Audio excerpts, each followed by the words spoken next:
Good morning बच्चों।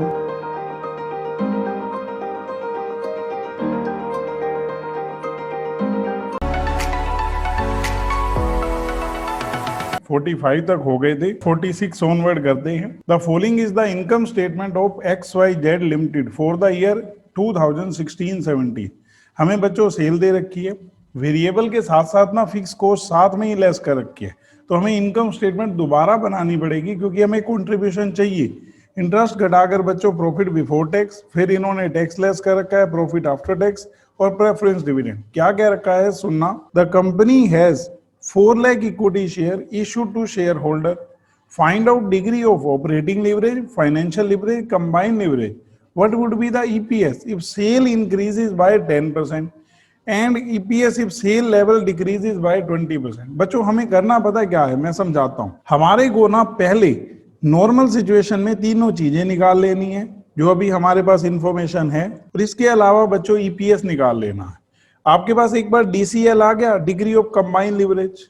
अब आपने उसकी हेल्प से आगे कैसे प्रोसीड करना है ये समझना। उसने पूछा है कि EPS क्या होगा अगर सेल 10% से बढ़ी, तो हम ये देखेंगे कि अगर सेल 10% बढ़ी तो DCL से EPS कितना बढ़ेगा। प्रेजेंट का EPS हमारे पास होगा तो नया EPS आ जाएगा। सिमिलरली अगर सेल 20% से डाउन होती है तो EPS क्या होगा वो भी आ जाएगा। एक बार करते हैं, सब समझ आएगा। बच्चों इनकम स्टेटमेंट की बजाय बस हमें कंट्रीब्यूशन चाहिए, बाकी सब कुछ क्वेश्चन में है। तो हमने लिखा सेल्स माइनस वेरिएबल कॉस्ट। अगर मैं देखूं बच्चों तो सेल जो है वो हमारी है 50 लाख और वेरिएबल कॉस्ट है 10 लाख, तो आपका कंट्रीब्यूशन हो गया 40 लाख। बाकी सब कुछ क्वेश्चन में गिवन है। हमारे से पहले क्या पूछी है, डिग्री ऑफ ऑपरेटिंग लिवरेज। आप फॉर्मूला यूज करो, क्या होता है डिग्री ऑफ ऑपरेटिंग लिवरेज का, तो हम कहेंगे कंट्रीब्यूशन अपॉन में EBIT। कंट्रीब्यूशन 40 लाख है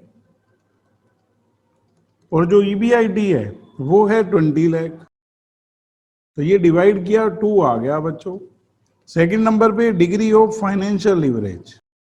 डिग्री ऑफ फाइनेंशियल लिवरेज का फॉर्मूला होता है, अगर प्रेफरेंस डिविडेंड भी हो तो EBIT minus interest minus preference dividend upon में 1 माइनस T। तो बच्चों हमने यूज किया। अगर मैं देखूं तो EBIT जो हमारा है 20 लाख, और एक बार आप ये दोनों लेस करो, इंटरेस्ट है बच्चों 5 लाख और प्रेफरेंस डिविडेंड 1 लाख, लेकिन आपको इसको बिफोर टैक्स लाना है। टैक्स का रेट कितने परसेंट है, 40%। नीचे आ रहा है बच्चों पहले तो 20 लाख अपॉन में 13,33,333। डिग्री ऑफ फाइनेंशियल लीवरेज हमारा कितना आ रहा है बच्चों, 1.5। इसके बाद अगर हम देखें तो degree of combined leverage, preference dividend है बच्चों, तो इसका फॉर्मूला भी उसी अकॉर्डिंग हो जाएगा। DCL का हमारा फॉर्मूला हो जाएगा कंट्रीब्यूशन अपॉन में EBIT minus interest minus preference dividend upon में 1 माइनस T। तो हमने जस्ट इसको सोल्व किया। ऊपर बच्चों हमारा कंट्रीब्यूशन हो गया 40 लाख और नीचे यही आना है 13,33,333। तो बच्चों ये 3 टाइम्स है इससे। अब आप अगली चीज यूज करो, हमारे को ना पहले प्रेजेंट EPS निकालना है, तभी फोर्थ पार्ट हो सकता है। तो हमने निकाला प्रेजेंट EPS। आपके पास बच्चों earning after tax and preference dividend है, इसको बोलते हैं earning available for equity shares. जो अर्निंग किसके लिए अवेलेबल है, इक्विटी शेयर्स के लिए, यानी कि बाहर की सारी पेमेंट प्रेफरेंस डिविडेंड पेमेंट करने के बाद अपॉन में नंबर ऑफ इक्विटी शेयर्स। तो आप एक बार इनकम स्टेटमेंट में देखो बच्चों, हमारी earning available for equity shares कितनी है, 8 लाख, और नंबर ऑफ इक्विटी शेयर्स कितने दे रखे हैं, 4 लाख। बस 8 लाख को 4 लाख से डिवाइड कर दो, ये 2 रुपीज आ गया। अब आगे बढ़ते हैं। इसने ना हमसे कहा है कि अगर सेल इंक्रीज हो जाती है 10% से, इफ सेल इंक्रीजेज बाय 10%, तो आप ना DCL का फॉर्मूला लगाओ, percentage change in EPS upon percentage change in cell.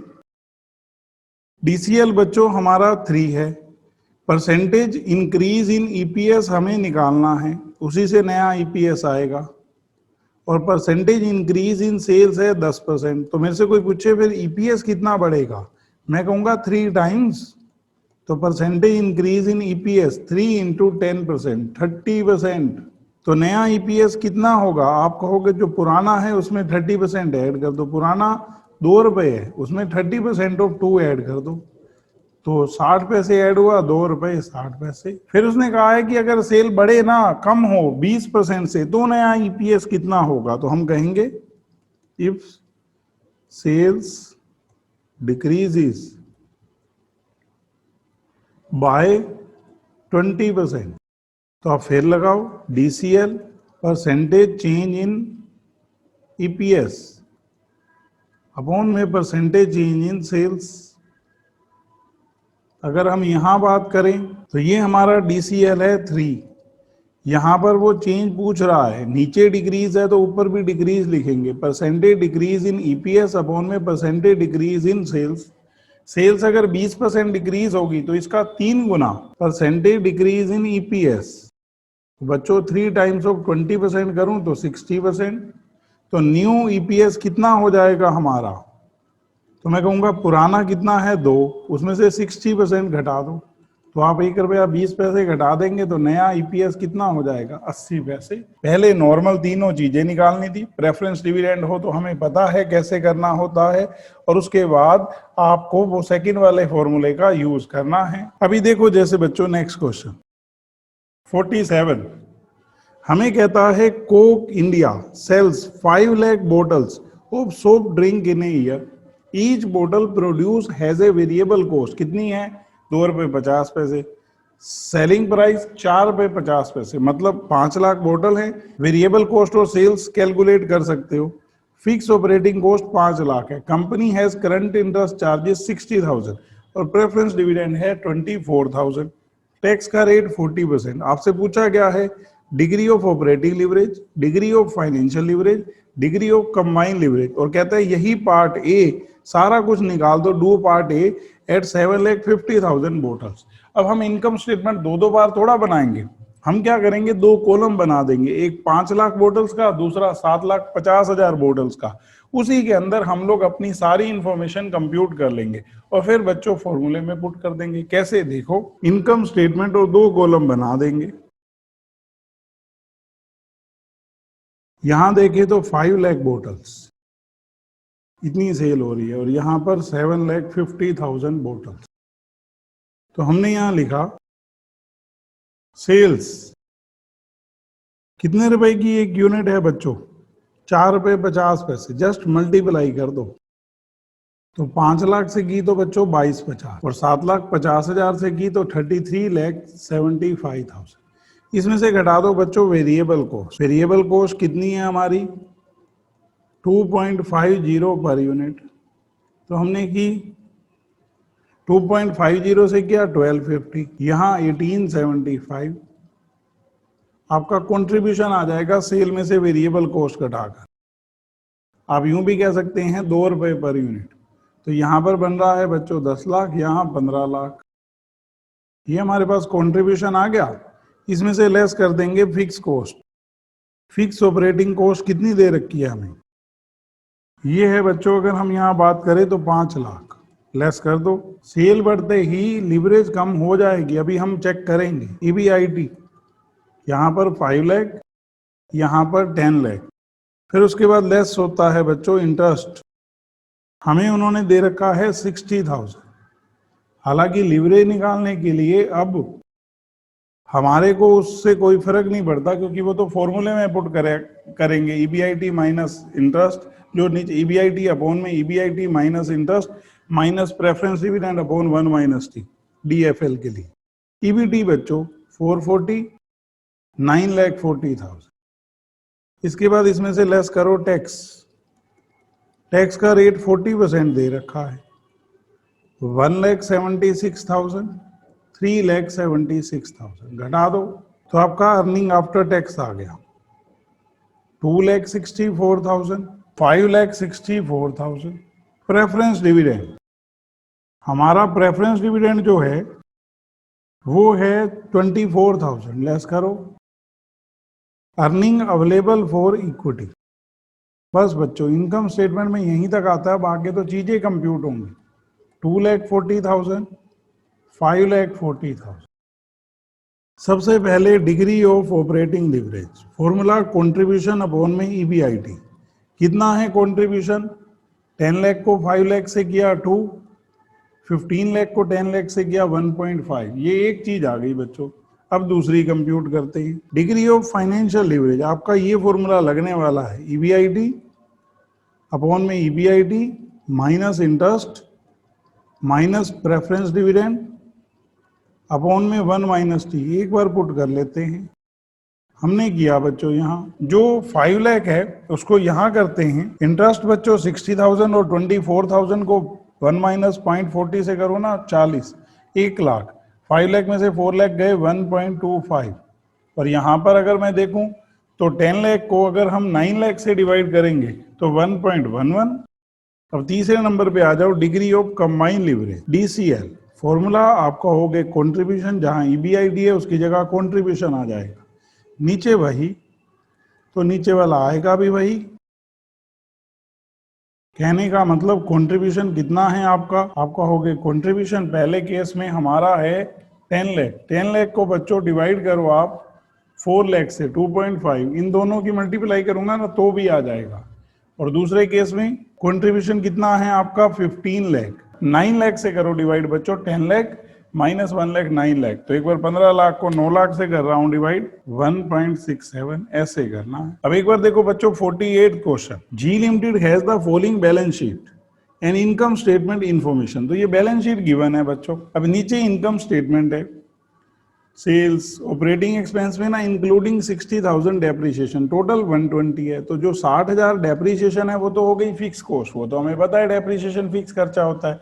और जो बाकी 60,000 है बच्चों वो हो जाएगा हमारा वेरिएबल कॉस्ट। 3,40,000 बच्चों सेल, जो ये हमारा 120 है, इसमें से 60,000 डेप्रिसिएशन, तो 60,000 वेरिएबल कॉस्ट और फिक्स कॉस्ट हो गई 60,000 जो ये डेप्रिसिएशन की है।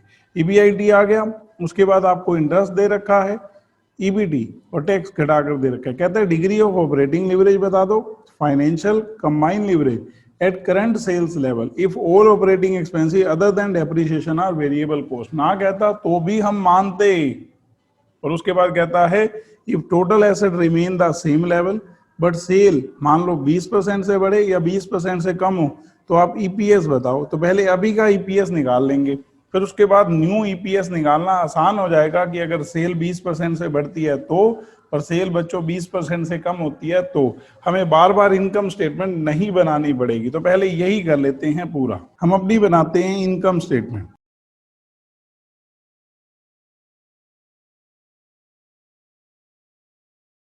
सेल्स 340, अगर टोटल 1,20,000 ऑपरेटिंग कॉस्ट दे रखी है तो उसमें से वेरिएबल डेप्रीशिएशन को छोड़कर बाकी वेरिएबल मानी जाएगी।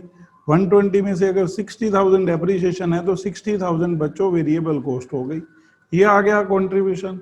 इसमें से घटा दो आप फिक्स कॉस्ट जो कि डेप्रीशिएशन है 2,20,000, ये है हमारा ईबीआईटी। लेस करेंगे इंटरेस्ट बच्चों 10% वाला डेट है 6 लाख का 60,000। बाई चांस अभी तक तीनों खर्चे जो है ना वो हमारे 60,000 बने हैं। ईबीटी आ गया।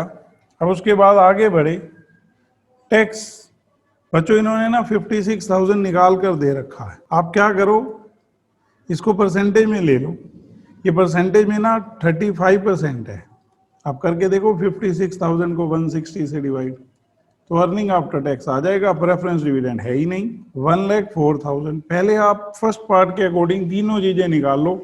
डिग्री ऑफ ऑपरेटिंग लिवरेज आप फॉर्मूला लगाएंगे कंट्रीब्यूशन अपॉन में ईबीआईटी। कितना है कंट्रीब्यूशन 280, कितना है ईबीआईटी 220। इसको बच्चों डिवाइड किया तो 3 डिजिट तक लिख रहा हूं 1.273। फिर आगे degree of financial leverage, formula EBIT upon में ईबीटी, क्योंकि प्रेफरेंस डिविडेंड नहीं है। ये 220, ये 160। तो बच्चों मैंने डिवाइड किया 1.375, ये तो एक्यूरेट आ रहा है 1.375। अब आगे degree of combined leverage, formula contribution upon में ईबीटी। कंट्रीब्यूशन है हमारा 280 और ईबीटी है 160, तो ये बच्चों 1.75 यहां तक हो गया बच्चों। पहले उसके बाद उसने कहा है कि अगर हमारी जो सेल है वो 20% से बढ़े तो करते हैं ना पार्ट, लेकिन उसके लिए पहले प्रेजेंट ईपीएस तो निकालो। तो हमने लिखा present EPS earning after tax, क्योंकि प्रेफरेंस डिविडेंड है ही नहीं, अपॉन में नंबर ऑफ इक्विटी शेयर्स। इस टाइम पे अर्निंग आफ्टर टैक्स 1,04,000 रुपए है और नंबर ऑफ इक्विटी शेयर्स ये रहे बच्चों 8 लाख रुपए इक्विटी शेयर कैपिटल है, 10 रुपए का एक शेयर है, तो कितने शेयर्स आ गए हमारे 80,000। तो लिख दो ये 80,000, तो डिवाइड किया तो 1.30। अब उसने पूछा क्या है आपसे कि आप बताओ नया ईबीआईटी कितना होगा अगर सेल 20% से बढ़ती है। तो हमने लिखा क्योंकि डीसीएल इज इक्वल टू, वो है हमारे पास DCL, percentage change in EPS upon में परसेंटेज चेंज इन सेल्स, ये हमारा 1.75 है। ईपीएस में इंक्रीज हमें पता करना है कितनी होगी अगर सेल कितने परसेंट से बढ़ रही है बच्चों, 20% से। तो परसेंटेज इंक्रीज इन ईपीएस, इसका बच्चों 1.75 टाइम्स कर दो तो 35%। तो एक बार न्यू ईपीएस निकालो, पुराना 1 रुपया 30 पैसे है, उसमें आप जस्ट कैलकुलेटर से बच्चों 35% ऐड कर दो। तो हमने किया, ये आ रहा है 1.755। फिर उसने पूछा कि अगर सेल बढ़ने की बजाय कम हो जाती, परसेंटेज डिक्रीज इन ईपीएस 20% से, तो नया ईपीएस क्या होता। तो हम कहेंगे वही फॉर्मूला तो सेम लगना है, परसेंटेज डिक्रीज इन ईपीएस 35%। आपका एक बार देखो पहले का ईपीएस कितना है, आपका हो गया 1 रुपया 30 पैसे, उसमें से घटा दो ना बच्चों 35%, हमने 35% लेस किया, तो ये हमारा आ रहा है 0.845। यूं यूज करना है जैसे बच्चों किया है। पहले प्रेजेंट ईपीएस निकालो, आपके पास अर्निंग आफ्टर टैक्स है, नंबर ऑफ इक्विटी शेयर्स है, और फिर जो वो इंक्रीज डिक्रीज बता रहा है उसके बेसिस पर न्यू ईपीएस आ जाएगा। ऐसे करना होता है क्वेश्चन। अब देखो बच्चों एक बार 49, the share capital of x limited is 16 lakh. तो इनकी जो शेयर कैपिटल है ना वो 16 लाख रुपए है, with shares of face value of ₹10। It has debt capital 5 lakh. Interest का रेट है बच्चों 12%। सेल फर्म की 2,50,000 यूनिट है, सेलिंग प्राइस 6 रुपए पर यूनिट है, वेरिएबल कॉस्ट 3 रुपए पर यूनिट है, फिक्स कॉस्ट 1 लाख रुपए, कंपनी टैक्स 50% देती है। अगर सेल 20% बढ़े तो परसेंटेज इंक्रीज इन ईपीएस बताओ।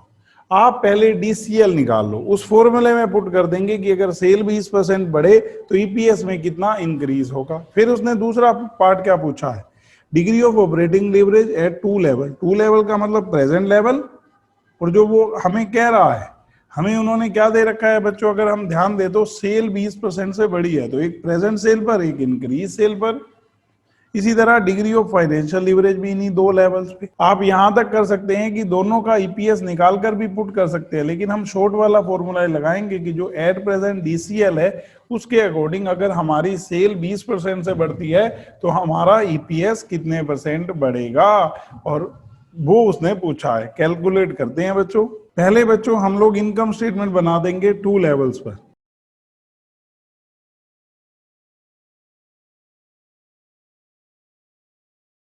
आप बच्चों पहले अभी की सेल देखो, 2,50,000 यूनिट है, 6 रुपए पर यूनिट 15 लाख, इसमें 20% बढ़ा दूं तो ये 18 लाख हो जाएगी। फिर उसके बाद अगर मैं बात करूं तो वेरिएबल कॉस्ट 3 रुपए पर यूनिट, जस्ट यूनिट से मल्टीप्लाई किया 7,50,000 और 20% बढ़ा दिया 9 लाख। अब ऐसे भी 250 का 20% बढ़ाएंगे 50,000 यूनिट तो 3 लाख यूनिट हो रही है सेल। कंट्रीब्यूशन, सेल में से वेरिएबल कॉस्ट घटा दो, यहां पर 18 - 9 9 लाख, लेस करेंगे फिक्स कॉस्ट। अगर मैं फिक्स कॉस्ट की बात करूं तो ये हमारी 1 लाख है, हमने लेस कर दी। इसको लेस करने के बाद हमारे पास ईबीआईटी आ गया 6,50,000, 8 लाख। इसमें से लेस करेंगे इंटरेस्ट। हमें कितना दे रखा है बच्चों इंटरेस्ट? 5 लाख का डेट है 12% वाला, 60,000। तो ये घटा दो बच्चों, ईबीटी आ गया 5,90,000, 7,40,000। इसने बच्चों एक तो आपसे ऑपरेटिंग और फाइनेंशियल लीवरेज पूछी है, और एक पूछा है कि अगर हमारी सेल 20% बढ़ी है तो ये बताओ परसेंटेज इंक्रीज इन ईपीएस कितना होगा। तो फॉर्मूला लगाना पड़ेगा। तो हम ऐसे कर लेते हैं ना बच्चों, पहले डिग्री ऑफ ऑपरेटिंग और फाइनेंशियल लीवरेज तो निकाल ही लेते हैं। तो हमने किया degree of operating leverage contribution upon में ईबीआईटी। तो कंट्रीब्यूशन कितना है हमारा? आप कहोगे 7,50,000 डिवाइड में 6,50,000, यहां पर 9 लाख डिवाइड में 8 लाख, 1.15। और यहां अगर मैं कर रहा हूं तो 1.12513। दूसरे इससे आगे उसने पूछा है degree of financial leverage, EBIT upon में ईबीटी। मैंने देखा ईबीआईटी 650, ईबीटी 5,90,000, यहां पर 8 लाख डिवाइड में 7,40,000। करो एक बार। पहले मैंने यहां किया 6,50,000 अपॉन में 5,90,000, बचो 1.10। और दूसरे केस में 8 लाख डिवाइड में 7,40,000, तो ये आ रहा है 1.08। ये बच्चों हमने दोनों चीजें कंप्यूट कर ली। अब इसे आगे बढ़ते हैं ए पार्ट की तरफ। वो हम आगे पीछे कर सकते हैं अपने कन्वीनियंट। इनकम स्टेटमेंट बनी हुई थी, फिर बंद करके फिर ओपन करना मुश्किल हो जाता। तो बच्चों अगर मेरे से कोई पूछे कि अब बताओ, तो मैं कहूंगा अब पहले डीसीएल निकालो। कंट्रीब्यूशन प्रेजेंट की निकालनी होती है अपॉन में ईबीटी। कितना है हमारा कंट्रीब्यूशन अगर देखें तो प्रेजेंट का 750 और ईबीटी 590। बच्चों इसको इससे डिवाइड किया, ये आ गया 1.27। अब आप फॉर्मूले में पुट करो, क्योंकि DCL is equal to percentage change in EPS upon में परसेंटेज चेंज इन सेल्स। ये मेरा 1.27 है। अगर मैं यहाँ देखूं बच्चों परसेंटेज चेंज इन ईपीएस, तो वो उसने मेरे को कहा है कि सेल हमारी 20% से बढ़ रही है, तो ईपीएस कितने परसेंट से बढ़ेगा? तो मैं फॉर्मूले में पुट कर देता हूँ। ये 20% से बच्चों मैंने इसकी मल्टीप्लाई की, तो आ गया percentage increase in EPS. EPS आपका बढ़ेगा 25.4% से। ये हो गया हमारा 49th। अब मैं 50th करा रहा हूं। कहता है the following figures are available for A limited. Net sale ना 15 करोड़ है, EBIT as a percentage of net sale 12%, 1.80 crore. कहता है capital employed equity 5 crore, preference share 1 crore, 13% rate of dividend है, और डेट है 3 करोड़। अब मुझे ना ईबीआईटी पर तो आपने पुंचा रखा है और इसने कंबाइन लीवरेज दे दी।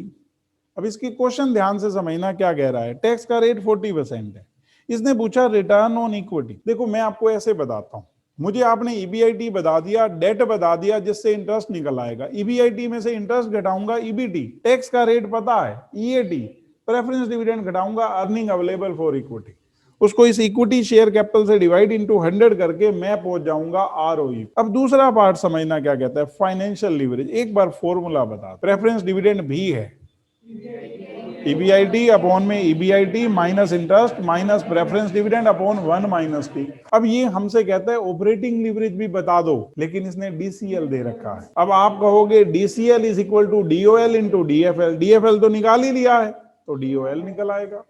एक बार करते हैं। ये बच्चों मैंने इनकम स्टेटमेंट बना दी और मैंने स्टार्ट किया ईबीआईटी से, क्योंकि उससे पहले तो मेरे को कोई फिगर ही नहीं पता और मेरे को जरूरत भी नहीं है क्वेश्चन के अकॉर्डिंग। ईबीआईटी 12% ऑफ 15 करोड़, तो ये आ गया 1.80 करोड़। मैंने ना यहाँ लिख दिया रुपीस इन करोड़।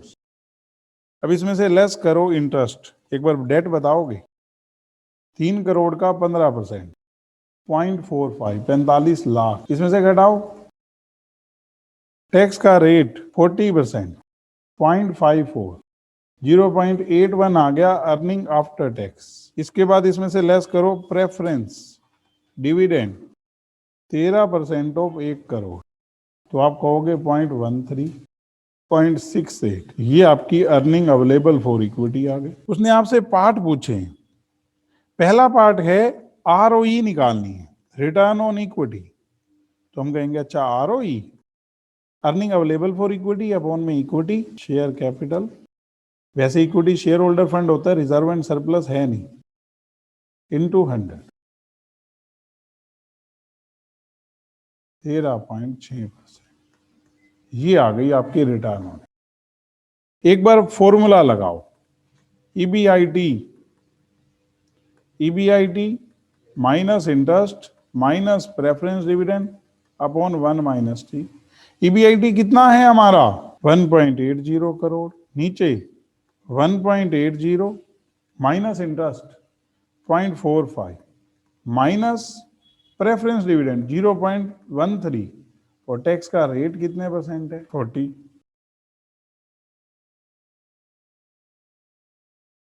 उसने 2 डिजिट तक दे रखा है, आप 3 तक लिख सकते हो, उसमें कोई दिक्कत नहीं, क्योंकि अगर एग्जाम में लिखा आ गया फिर तो उतने तक ही करोगे ना। अब आ जाओ, आप डिग्री ऑफ ऑपरेटिंग लिवरेज निकालना है। तो मेरे से कोई पूछे कैसे निकलेगा, मैं कहूंगा DCL is equal to DOL into DFL। ये आपका जो DCL है वो 3 गिवन है, DOL निकालना है, DFL 1.59। आप इसको इससे करो, 3 डिवाइड में 1.59, तो बच्चों जब मैं डिवाइड कर रहा हूं तो 1.89 हो गया क्वेश्चन। ये ना नेक्स्ट क्वेश्चन है 51। एक बार देखो बच्चों क्या कहता है, the capital structure of ABC limited is 31 March 2015 consisted of ordinary share capital 5 lakh, face value 100 रुपए है, 10% डिवेंचर 5 लाख के, तो आपका इससे इंटरेस्ट कंप्यूट हो जाएगा। In the year ended March 15 sales decrease from 60,000 unit to 50,000 unit. Sale इनकी कम हुई है। बच्चों यहाँ एक बात बताना चाहूंगा, during this year and in the previous year selling price 12 रुपए पर यूनिट है और जो वेरिएबल कॉस्ट है वो कितनी है 8 रुपए पर यूनिट। फिक्स खर्चा है 1 लाख रुपए पर एनम और टैक्स का रेट है 30%। You are required to calculate the following. अभी सुनना बच्चों, इस बार ना मैं ईपीएस, क्योंकि मुझे ये नहीं कह रखा कि सेल इतने % डिक्रीज हुई है तो आप ईपीएस बताओ। इसने कहा है कि पहले 60,000 यूनिट बेच रहे थे, अब 50,000 यूनिट बिक रही है, तो आप ये बताओ कि हमारा ईपीएस कितना डिक्रीज हुआ होगा। तो बच्चे मैं इनकम स्टेटमेंट बना लूंगा, दोनों के ईपीएस निकाल दूंगा, तो उसकी हेल्प से मैं बता सकता हूं कि कितने % हमारा ईपीएस डिक्रीज हुआ होगा अगर सेल 60,000 यूनिट्स की बजाय कितनी यूनिट्स हुई होंगी 50,000। और फिर उसने ऑपरेटिंग और फाइनेंशियल लिवरेज दोनों केसेस में पूछी है, 60,000 यूनिट पर भी 50,000। तो एक बार मैं आपको करके दिखाता हूं, समझ आएगा बच्चों कैसे होगा क्वेश्चन। Question 51 income statement. एक बार हम लोग ऐसे कर लेते हैं, पहले 60,000 यूनिट है, ऐड 60,000 यूनिट्स और ऐड 50,000 यूनिट। बच्चों इन्होंने ना सेलिंग प्राइस 12 रुपए पर यूनिट दे रखा है, आप मल्टीप्लाई करो 12 से, 7,20,000, 6 लाख। इसमें से घटाओ बच्चों वेरिएबल कॉस्ट, कितनी है हमारी वेरिएबल कॉस्ट 8 रुपए पर यूनिट, 4,80,000 और 4 लाख। ये घटाने के बाद आ गया कंट्रीब्यूशन, ये हमारा 2,40,000 और 2 लाख। इसमें से लेस करो बच्चों फिक्स कॉस्ट, जो कि हमें 1 लाख दे रखी है, हमने घटा दी। ये लेस करने के बाद हमारे पास आया ईबीआईटी 1,40,000, 1 लाख। लेस कर देंगे इंटरेस्ट, अगर हम देखें तो 10% डिवेंचर हैं 5 लाख के, 50,000, 50,000। ये बच्चों घटा दो। ईबीटी 90,000, 50,000। इसके जस्ट आगे अगर हम देखें बच्चों तो टैक्स कितने % है 30%, 27,000, 15,000। यह लेस करने के बाद आ गया अर्निंग आफ्टर टैक्स। क्यों? क्योंकि मुझे प्रेफरेंस शेयर्स दे नहीं रखे, यहीं तक से मेरा अर्निंग पर शेयर आ जाएगा। एक बार अब देखना बच्चों, पहला पार्ट अलग हो जाएगा, उसी में ही कर लेंगे क्योंकि बार बार कौन लाइन अलग करके फिर स्टेटमेंट बनाएगा। यहां मैं पहले ईपीएस निकाल रहा हूं। फॉर्मूला होता है अर्निंग आफ्टर टैक्स अपॉन में नंबर ऑफ इक्विटी शेयर्स। एक बार बच्चों देखो नंबर ऑफ इक्विटी शेयर्स कितने हैं, ये रहे। 5 लाख रुपए ऑर्डिनरी शेयर कैपिटल है, 100 रुपए का एक शेयर है, तो 5 लाख को 100 से करूं तो 5,000 शेयर्स आ गए। अब 5,000 से इसको कर दो डिवाइड, तो मैंने अगर 63,000 को 5,000 से किया डिवाइड तो ये आ गया 12 रुपए 60 पैसे। और यहाँ 35,000 को 5,000 से डिवाइड किया तो 7 रुपए। अब एक बार सुनना, उसने पूछा है कि आप मेरे को ये बताओ कितने परसेंट ईपीएस में डिक्रीज आया होगा। 12 रुपए 60 पैसे से 7 रुपए और बेस ये है, तो आपने ये लिखना है परसेंटेज डिक्रीज इन ईपीएस। आप सोचेंगे मैंने सीधा फॉर्मूला क्यों नहीं लगाया डीसीएल वाला, मेरे को यूं तो बताओ कितने परसेंट डिक्रीज हुआ, तो मैं पहले डिक्रीज परसेंटेज में निकालने लगूंगा, तो मेरे पास दूसरा रूट भी तो है ना। 12 रुपए 60 पैसे -7, 5 रुपए 60 पैसे हमारा ईपीएस डिक्रीज हुआ है 12 रुपए 60 पैसे से, क्योंकि पहले ये ए है ये बी है, बी माइनस ए किया माइनस का आ गया, डिक्रीज लिखा हुआ है तो माइनस लिखने की जरूरत नहीं है। अपॉन में ए इंटू 100, ए है आपका 12 रुपए 60 पैसे, तो बच्चों ये आ रहा है 44.44%। ये पहली चीज आ गई हमारी।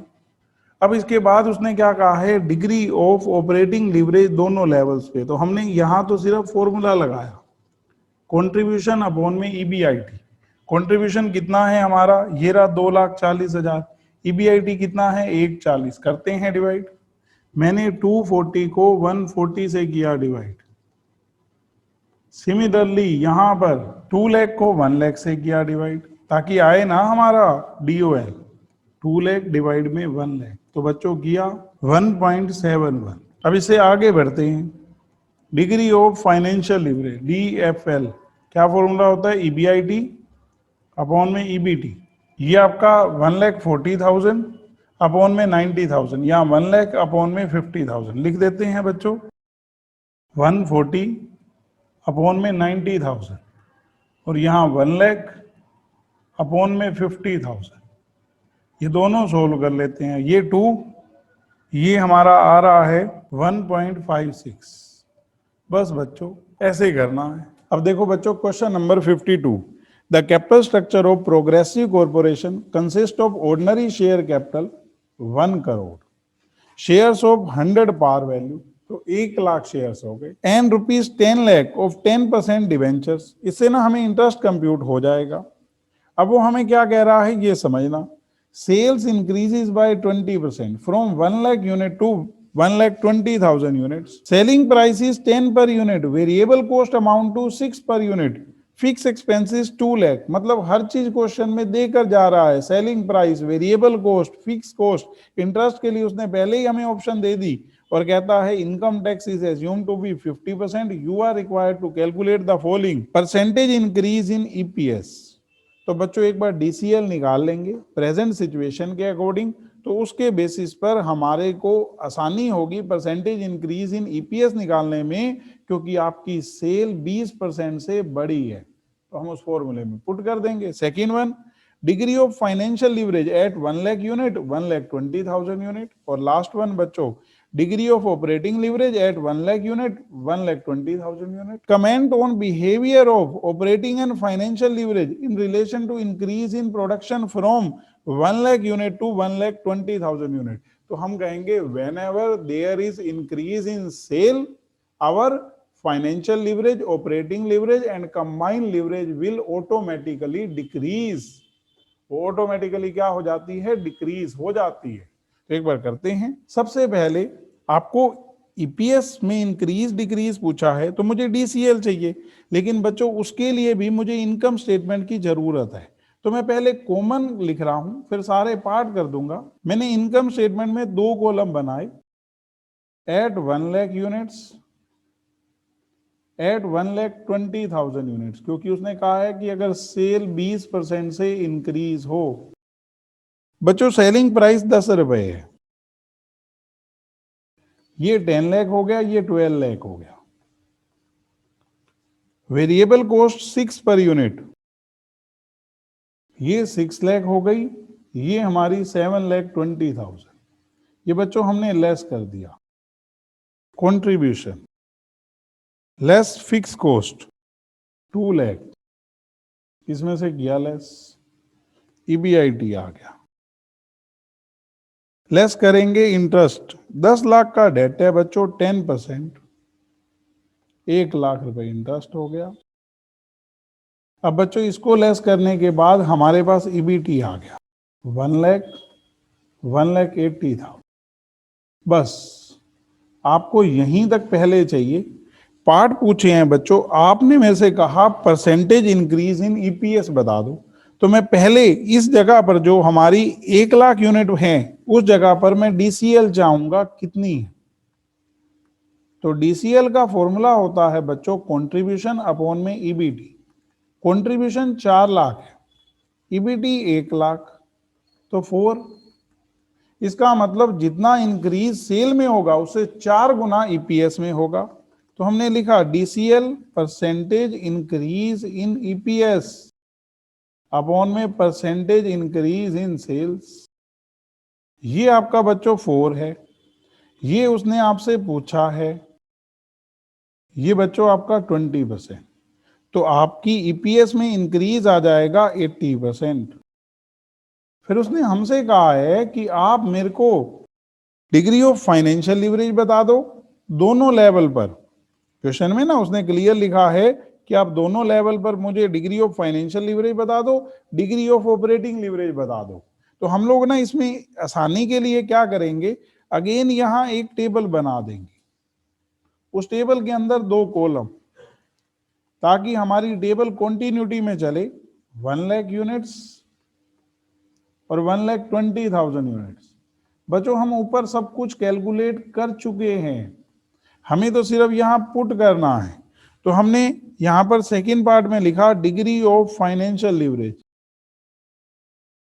तो ईबीआईटी हमारी 2 लाख और ईबीटी 1 लाख, यहां पर 280 और 180 हमने किया 2 लाख अपॉन में 1 लाख, यहां पर 2,80,000 अपॉन में 1,80,000।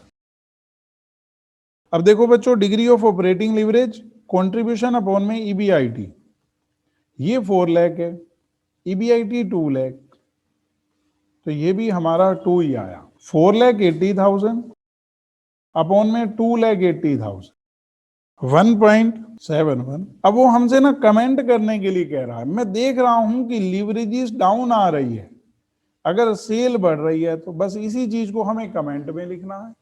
उसने हमसे पूछा है, वो कहता है कि comment on the behaviour of operating and financial leverage, कि उनका क्या बिहेवियर है, डाउन आ रही है, अपवर्ड हो रही है, in relation to increase in production from 1 lakh unit to 1,20,000 units. Comment the behaviour of financial leverage and operating leverage is downward with increase in production oblique sales from 1 lakh units to 1,20,000 units. तो इसकी जो direction है, इसका जो behaviour है वो downward हो रहा है सेल के बढ़ने के साथ। आप यूं भी कह सकते हो कि our financial risk and operating risk will decrease with increase in sale, कि हमारा जो रिस्क है वो कम हो जाएगा सेल बढ़ने के साथ। अब देखो बच्चों एक बार 53, the net sale of A limited is 30 crore, earning before interest and tax of the company as a percentage of net sale is 12%, capital employed comprises 10 crore of equity, 2 crore of 13% cumulative preference share capital, 15% debenture of 6 crore. तो मतलब इनकी capital employed हो गई 18 करोड़। आगे कहता है income tax rate is 40%, calculate return on equity. हमारे लिए ये कोई बड़ी बात नहीं। आरओई के लिए मुझे करना क्या है, मैं कहूंगा बड़ा simple, earning available for equity को इक्विटी शेयर होल्डर फंड से करो divide into 100, return on equity आ जाएगी। आपको ईबीआईटी पर तो वो पुंचा रहा है, वो कह रहा है 30 करोड़ की सेल है और उसका 12% हमारी ईबीआईटी है, तो वो हो जाएगी हमारी 3.60 करोड़। इंटरेस्ट लेस कर दोगे, फिर टैक्स लेस कर दोगे और फिर प्रेफरेंस डिविडेंड लेस कर दोगे, तो अर्निंग अवेलेबल फॉर इक्विटी आ जाएगी और इस इक्विटी से डिवाइड कर देंगे 10 करोड़ से इंटू 100। यहां तक तो क्वेश्चन नॉर्मल लगा जैसे पहले है। अब आगे समझना, indicate its segments due to the presence of preference share capital and borrowing. मैं ना बच्चों ऐसे समझाता हूं, आपको बात समझ आ जाएगी। ये हमें कह रहा है कि हम लोग इस टाइम पे 3.60 करोड़ कमा रहे हैं। बच्चों क्वेश्चन में वो हमें कह रहा है कि हमारी ईबीआईटी सेल का 12% है, मैं 30 करोड़ का 12% कर रहा हूं तो 3.60 करोड़, और जो कैपिटल एम्प्लॉयड है वो बता रहा है 18 करोड़। मैं सेगमेंट वाली बात समझाऊंगा। मेरे से कोई पूछे आरओआई कितना हुआ, मैंने कहा ईबीआईटी अपॉन में कैपिटल एम्प्लॉयड इनटू 100। अगर आप 3.60 करोड़ कमा रहे हैं 18 के ऊपर तो 20% आरओआई हो गई। मतलब आपने प्रोजेक्ट में जो पैसा लगा रखा है उसके ऊपर आप 20% कमा रहे हैं टैक्स से पहले, और टैक्स का रेट 40% है। अगर मैं 20 में से 40% 20 का करूं, 8 घटाऊं, तो रिटर्न तो आनी चाहिए आरओई 12%, लेकिन अभी मैं कैलकुलेट करूंगा वो उससे ज्यादा आएगी। किस कारण से? क्योंकि हमने डेट ले रखा है। ये बच्चों 39 क्वेश्चन, इसमें ना इसने हमें आरओआई दी थी 20%, सेम सिचुएशन है, टैक्स का रेट 40%। आपको चीजों को कोरिलेट करके समझना है ताकि आप जब वो क्वेश्चन कर रहे हो तो आपका माइंड क्लिक करे कि इस तरह का तो हमने कर रखा है। अगर मैं 20 का 40% करूं, 8 गवर्नमेंट को टैक्स दूं आउट ऑफ 20, तो 12 बचने चाहिए, लेकिन यहां तो 15.6 है, तो 3.60 डेट के कारण उसकी आरओई बढ़ रही है। वही चीज वो आपसे पूछ रहा है, मैं अभी आपको प्रूव करा दूंगा कैसे कैसे हो रहा है। तो इस फॉर्मूले को मैं पहले नहीं लेता, पहले मैं अपना कंसेप्ट समझाना चाहूंगा और उसके साथ आपको इसका फॉर्मूला भी क्लियर करूंगा 39 वाला। अभी आप देखना बच्चों, वो कहते हैं इंडिकेट इट्स सेगमेंट। सेगमेंट का मतलब होता है पार्ट। आप एक चीज समझो कि जब आप आरओआई 20% कह रहे हो, 40% उसका टैक्स चला जाएगा, 20 का 40% 8%, तो आपकी आरओई 12% होनी चाहिए। 12 से ज्यादा है तो उसमें कितना डेट के कारण एक्स्ट्रा है, कितना प्रेफरेंस शेयर के कारण एक्स्ट्रा है, ये आप मेरे से पूछ रहे हो, तो मैं कहूंगा वो मैं कैलकुलेट कर दूंगा। इससे नेक्स्ट चैप्टर बच्चों हमने कैपिटल स्ट्रक्चर करना है। उस कैपिटल स्ट्रक्चर में हम पता क्या सिखाने वाले हैं आपको, वो हमें कहेगा कि मैं एक्सपेंशन कर रहा हूं। हमने कहा ठीक है, कहते हैं इस टाइम में मेरे पास 50 लाख है और मेरी ईबीआईटी 10 लाख है। मेरे पास कैपिटल एम्प्लॉयड है 50 लाख और मेरी ईबीआईटी है 10 लाख, तो मैं कहूंगा इसका मतलब आपकी आरओआई 20% है। वो कहेगा हम एक्सपेंशन कर रहे हैं, हम 20 लाख रुपए और लाने की सोच रहे हैं, और ईबीआईटी पे बिल्कुल चुप कर जाएगा, जैसे बताएगा ही नहीं। वो कहेगा आरओआई बताई किस लिए है? अगर 50 लाख पे आप 10 लाख कमा रहे हो और आप 20 लाख रुपए एक्सपेंशन के लिए डेट से और लाए, तो आपके पास टोटल कितने हो गए? 70 लाख।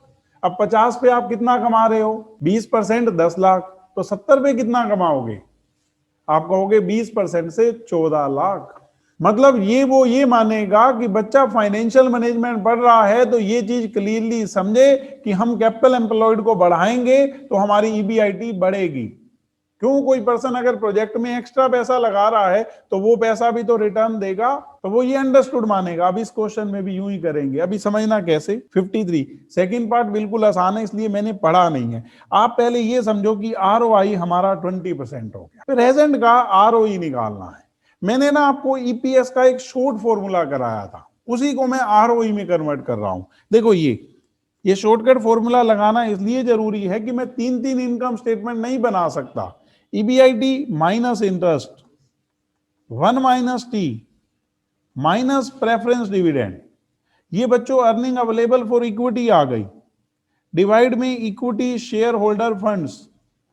अगर आपको आरओई निकालनी है नंबर ऑफ इक्विटी शेयर्स की जगह, इनटू 100। अभी मैं उसका फॉर्मूला भी कराऊंगा, 15.60 आपको शॉर्टकट से भी सिखा दूंगा। आप मुझे कहते हो कि हमारी इस क्वेश्चन में ईबीआईटी 3.60 करोड़ है, 30 करोड़ की सेल थी, उसका 12% ईबीआईटी दिया था। इन्वेस्टमेंट से लिंक करके नहीं दिया था कि बच्चा वो चीज अपने आप फाइंड आउट करे, उसने जानबूझकर सेल बताई और सेल के परसेंटेज में ईबीआईटी बता दिया। अब एक बार आप आगे प्रोसीड करो तो इसने हमें बताया है 6 करोड़ का डेट है और 15% इंटरेस्ट का रेट है, तो बच्चों 0.90, टैक्स का रेट 40%, प्रेफरेंस डिविडेंड बच्चों ये रहे 2 करोड़ के प्रेफरेंस शेयर्स हैं और 13% 0.26 अपॉन में equity shareholder fund 10 crore दे रखा है इनटू 100, ये आ रहा है बच्चों हमारा 13.6% ROE। अब मैं ना आपसे ये कहता हूं, पहले मैं जानबूझकर डेट वाला कराऊंगा क्योंकि प्रेफरेंस शेयर का नेगेटिव आने वाला है। मैं आपसे कहता हूं कि डेट के कारण हमें कितने का फायदा हुआ। आप कहते हो सर निकाल लो, मैंने कहा कैसे? आपने कहा मानो कि डेट नहीं था तो आरओई कितनी होती। अब डेट के बिना आरओई निकाल लो, डेट के साथ आरओई पता है तो डिफरेंस कर लो, डेट के कारण कितना फायदा हुआ आ जाएगा। तो हम यहां क्या लिखने वाले हैं बच्चों, इसलिए मैंने शॉर्टकट फॉर्मूला बताया, capital employed without debt 12 crore, 18 crore में 6 करोड़ का डेट था, एक बार आप छोड़ो कि वो नहीं है, तो हमारी आरओई कितनी होती। पहले आप मेरे को ये बताओ आरओआई कितनी है, 20%। पहले अगर हम 18 करोड़ का 20% कमा रहे थे तो अब हम 12 करोड़ का 20% कमाएंगे, तो हमारी ईबीआईटी अब कितनी होगी, 20% ऑफ 12 करोड़ 2.40 करोड़। एक बार कैलकुलेट करते हैं आरओई, आप कहेंगे ईबीआईटी 2.40 करोड़। अगर डेट ही नहीं है तो क्या ब्याज जाएगा, बात ही खत्म उसकी। टैक्स का रेट 40%, प्रेफरेंस शेयर्स तो हैं अभी, उनका डिविडेंड 0.26 अपॉन में 10 करोड़ बच्चों इनटू 100, 11.8%। बच्चों डेट नहीं है तो हम 11.8% कमा रहे हैं और डेट है तो 13.6% कमा रहे हैं। तो डेट होने से आरओई में उसका योगदान, कंट्रीब्यूशन कितना है, segment due to debt in ROE 13.6 minus 11.8 1.8%। अब एक बात रियलाइज करना, मैं अभी आपको रफली बता रहा था बच्चों कि अगर हम 20% कमा रहे हैं, 20 में से 40%, 20 का 40% 8, तो हमारी आरओई 12% होनी चाहिए। यहां कितनी है, इसमें प्रेफरेंस शेयर है तो प्रेफरेंस शेयर माइनस का 0.2% हमें नुकसान कर रहा है, क्योंकि प्रेफरेंस डिविडेंड ना 13% है और वो होता है आफ्टर टैक्स। प्रेफरेंस डिविडेंड कितना है, 13%। आप 20% कमाएंगे, उसमें से 8% दे देंगे गवर्नमेंट को, तो आपको मिलेगा कितना, 12, और उनको देना कितना पड़ रहा है, 13। तो वो उसके कारण आपको 0.2% का क्या हो रहा है, नुकसान। तो मेरे को कोई कहे कि डेट की सेगमेंट बताओ तो मैं कहूंगा कोई मुश्किल नहीं है, आप आरओई डेट के साथ निकाल लो, डेट के बिना कैलकुलेट कर लो। तो आप कहते हो अब फिर लगे हाथ प्रेफरेंस शेयर्स का भी बता दो। तो मैंने कहा देखो आरओई आपकी दोनों के साथ है कि इसमें इक्विटी भी है, प्रेफरेंस शेयर्स भी है, डेट भी है। एक बार प्रेफरेंस शेयर्स को छोड़ दो, उसके बिना आरओई निकाल लो और फिर आपको पता लग जाएगा उसके होने से हमें कितना फायदा या नुकसान हुआ है। तो मैंने यहां लिखा कि डेट तो है अब हमारे पास, प्रेफरेंस शेयर्स नहीं है। Capital employed without preference shares, बच्चों हमारे जो प्रेफरेंस शेयर्स है वो 2 करोड़ के हैं तो 16 करोड़। आप ईबीआईटी कितनी कहोगे, आप कहोगे इसी का 20%। अगर 16 करोड़ रुपए आपके पास होते तो उसके ऊपर आप कमाते 3.20। अब प्रेफरेंस शेयर नहीं है तो प्रेफरेंस डिविडेंड भी नहीं है। आरओई मेरे से कोई पूछे कैसे कैलकुलेट होगा, मैं कहूंगा simple, EBIT minus interest 1 minus T. वैसे तो मुझे नहीं लिखना चाहिए लेकिन मैं उसके आगे 0 लिख दूंगा। तो ईबीआईटी अगर मैं बात करूं बच्चों तो वो अब है 3.20 करोड़। इंटरेस्ट हमें अगर प्रेफरेंस शेयर्स नहीं है सिर्फ, तो आपके डेट तो है ही सही, इंटरेस्ट है 0.90, टैक्स 40%, प्रेफरेंस डिविडेंड 0 और नीचे 10 करोड़। तो अगर मैं इसको सोल्व कर रहा हूं तो ये मेरा आ रहा है 13.8%। अब बच्चों ध्यान देना, अगर हमने प्रेफरेंस शेयर्स अपने कैपिटल स्ट्रक्चर में रख रखे हैं तो हम कमा रहे हैं 13.6, और नहीं है तो 13.8। इसका मतलब उनके होने से हमें 0.2% का नुकसान हो रहा है। Segment due to preference shares, उनके होने से आप 13.6 कमाते हैं, ना होने से 13.8, तो उनके होने से हमें 0.2% का नुकसान है।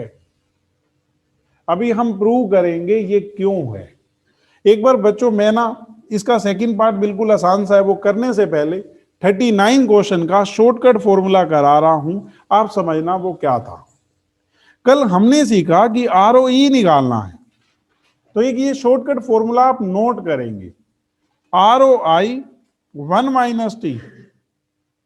इक्विटी पे पहले आप वो तो कमाओगे ही सही, जो इक्विटी के लगे हुए पैसे पे आप कमा रहे हो उसमें से टैक्स घटा दो। जैसे अगर मैं आपसे कहूं कि 20% ROI है और टैक्स 40% है, तो आप कहोगे 12% तो ROE है।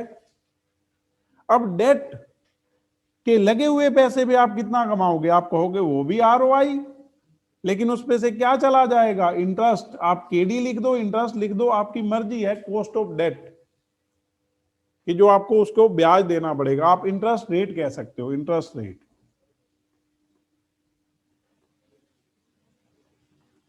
अगर ये बच्चों 20% है और डेट हमने 10% पे ले रखा है, आप यूं समझो कि आपने डिबेंचर वाले पैसे पे 20% बिफोर टैक्स कमाया, इंटरेस्ट की पेमेंट बिफोर टैक्स ही जाती है, 10% इंटरेस्ट दे दिया, बाकी हमारा बचा 10%। उस 10% के ऊपर गवर्नमेंट को हम टैक्स दे देंगे 1 - T करके 40%, तो आपके बचे 6%। ये 6% किसका है, 60 का, और आप जानना किस पे चाहते हो, इक्विटी पर, 100 पर।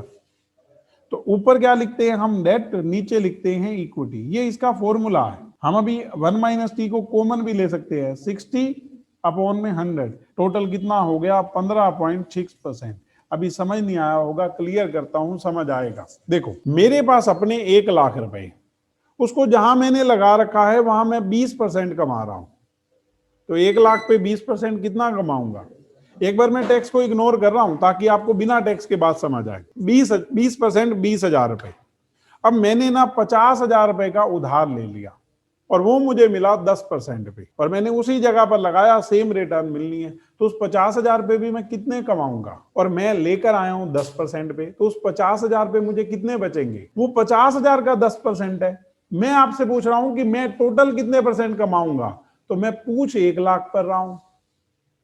मेरे अपने 1 लाख लगे हुए हैं, ROE का मतलब मैं अपने लगे हुए पैसे के ऊपर टोटल रिटर्न पूछ रहा हूं, मैं कितना कमा रहा हूं। तो आप कहोगे सर 20% तो अपने लगे हुए पैसे पे कमा रहे हो, 10% उसके कारण कमा रहे हो, लेकिन वो 10% 50,000 का है और आप जानना चाहते हो 1 लाख का। तो अगर 50,000 का 10% करूं तो 5,000, और वो 1 लाख का 5% हो जाता है। ये जो फॉर्मूले में डेट अपॉन इक्विटी लिखा है ना, ये इसलिए लिखा है। अब देखो बच्चों second part, calculate operating leverage of the company given that combined leverage is 3। आपने बच्चों बड़े आसानी से समझना है, आपको DOL निकालना है, उसने DCL गिवन कर दिया, तो आपका DFL तो बच्चों गिवन डेटा से कंप्यूट हो जाएगा, और हम फॉर्मूला लगा देंगे क्योंकि DCL is equal to DOL into DFL, ये हमें पता है, ये क्वेश्चन में गिवन है, तो हमारा DOL आ जाएगा। तो बच्चों हम पहले प्रायोरिटी पर DFL कंप्यूट करना चाहेंगे, तो हमने यहां किया। जब कभी भी बच्चों प्रेफरेंस डिविडेंड होता है ना, तो हमारा फॉर्मूला थोड़ा एक्सटेंडेड हो जाता है। यहां बन जाता है EBIT minus interest minus preference dividend upon में 1 - T। आप एक बार देखो EBIT 3.60 करोड़, ये 3.60 करोड़, इंटरेस्ट बच्चों 0.90, प्रेफरेंस डिविडेंड 0.26, और टैक्स का रेट इन्होंने आपको बता रखा है 40%। बस बच्चों इसको हम कंप्यूट कर रहे हैं, ये बच्चों हमारा आ रहा है 2.267। अब बस हम इसको इससे डिवाइड कर देते हैं। ये बच्चों आ रहा है 1.588। आप चाहें तो 2 डिजिट तक भी लिख सकते हैं। अब आप लिखेंगे क्योंकि DCL is equal to DOL into DFL। ये हमारा 3 है, ये हमें कंप्यूट करना है, और ये 1.588। बच्चों हमने कंप्यूट किया 3 अपॉन में 1.588, ये बच्चों आ गया 1.889। ये DOL है। एक बार देखो बच्चों 54। अब the following data are available for ABC limited and XYZ limited. अगर मैं यहाँ क्वेश्चन में देखूं तो दोनों की सेल गिवन है और सेम है, सेलिंग प्राइस सेम है बच्चों, वेरिएबल कॉस्ट डिफर कर रही है। वो तो हमें दोनों की इनकम स्टेटमेंट बनानी होगी। इसने आपको fix operating cost per unit of output दे रखी है। बच्चों मैं आपको बताना चाहता हूं, ये जो 60 है ना, भले ही उसने पर यूनिट दे रखी है, यहां पर आपने इन यूनिट से इसकी मल्टीप्लाई कर देनी। अगर इसकी कैपेसिटी 10,000 यूनिट होती और बनती 6,000, फिक्स कॉस्ट तब भी 10,000 से मल्टीप्लाई करके आता, क्योंकि उसको इस चीज से कोई फर्क नहीं पड़ता कि वो कितनी यूनिट बन रही है, वो तो टोटल में सेम रहता है। अब आगे बढ़े। इक्विटी बता रहा है 3 लाख, 6 लाख, प्रेफरेंस शेयर 1 लाख यहां नहीं है। इसी तरह बच्चों डेट दे रखा है, इंटरेस्ट रेट ऑन डेट दोनों के गिवन है, dividend rate on preference shares और टैक्स का रेट। अब बच्चों क्या कह रहा है, calculate ROE, DOL, DFL, DCL, operating break even point for each company. हम ना इनकम स्टेटमेंट बना देंगे, फिर हमारे लिए ये सारी चीजें फाइंड आउट करना कोई बड़ी बात नहीं। उसके बाद कहता है as a financial analyst which of two company would you describe as more risky.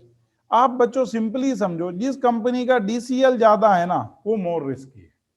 आपको कुछ और देखने की जरूरत ही नहीं है, सिर्फ DCL देखो कंपनी का, जिसका DCL ज्यादा वो ज्यादा रिस्की है। गिव रीजंस, रीजन यही देंगे कि DCL इसका ज्यादा है इसलिए ये कंपनी ज्यादा रिस्की है। हमने बच्चों स्टार्ट किया, सबसे पहले हमने इनकम स्टेटमेंट बनाई।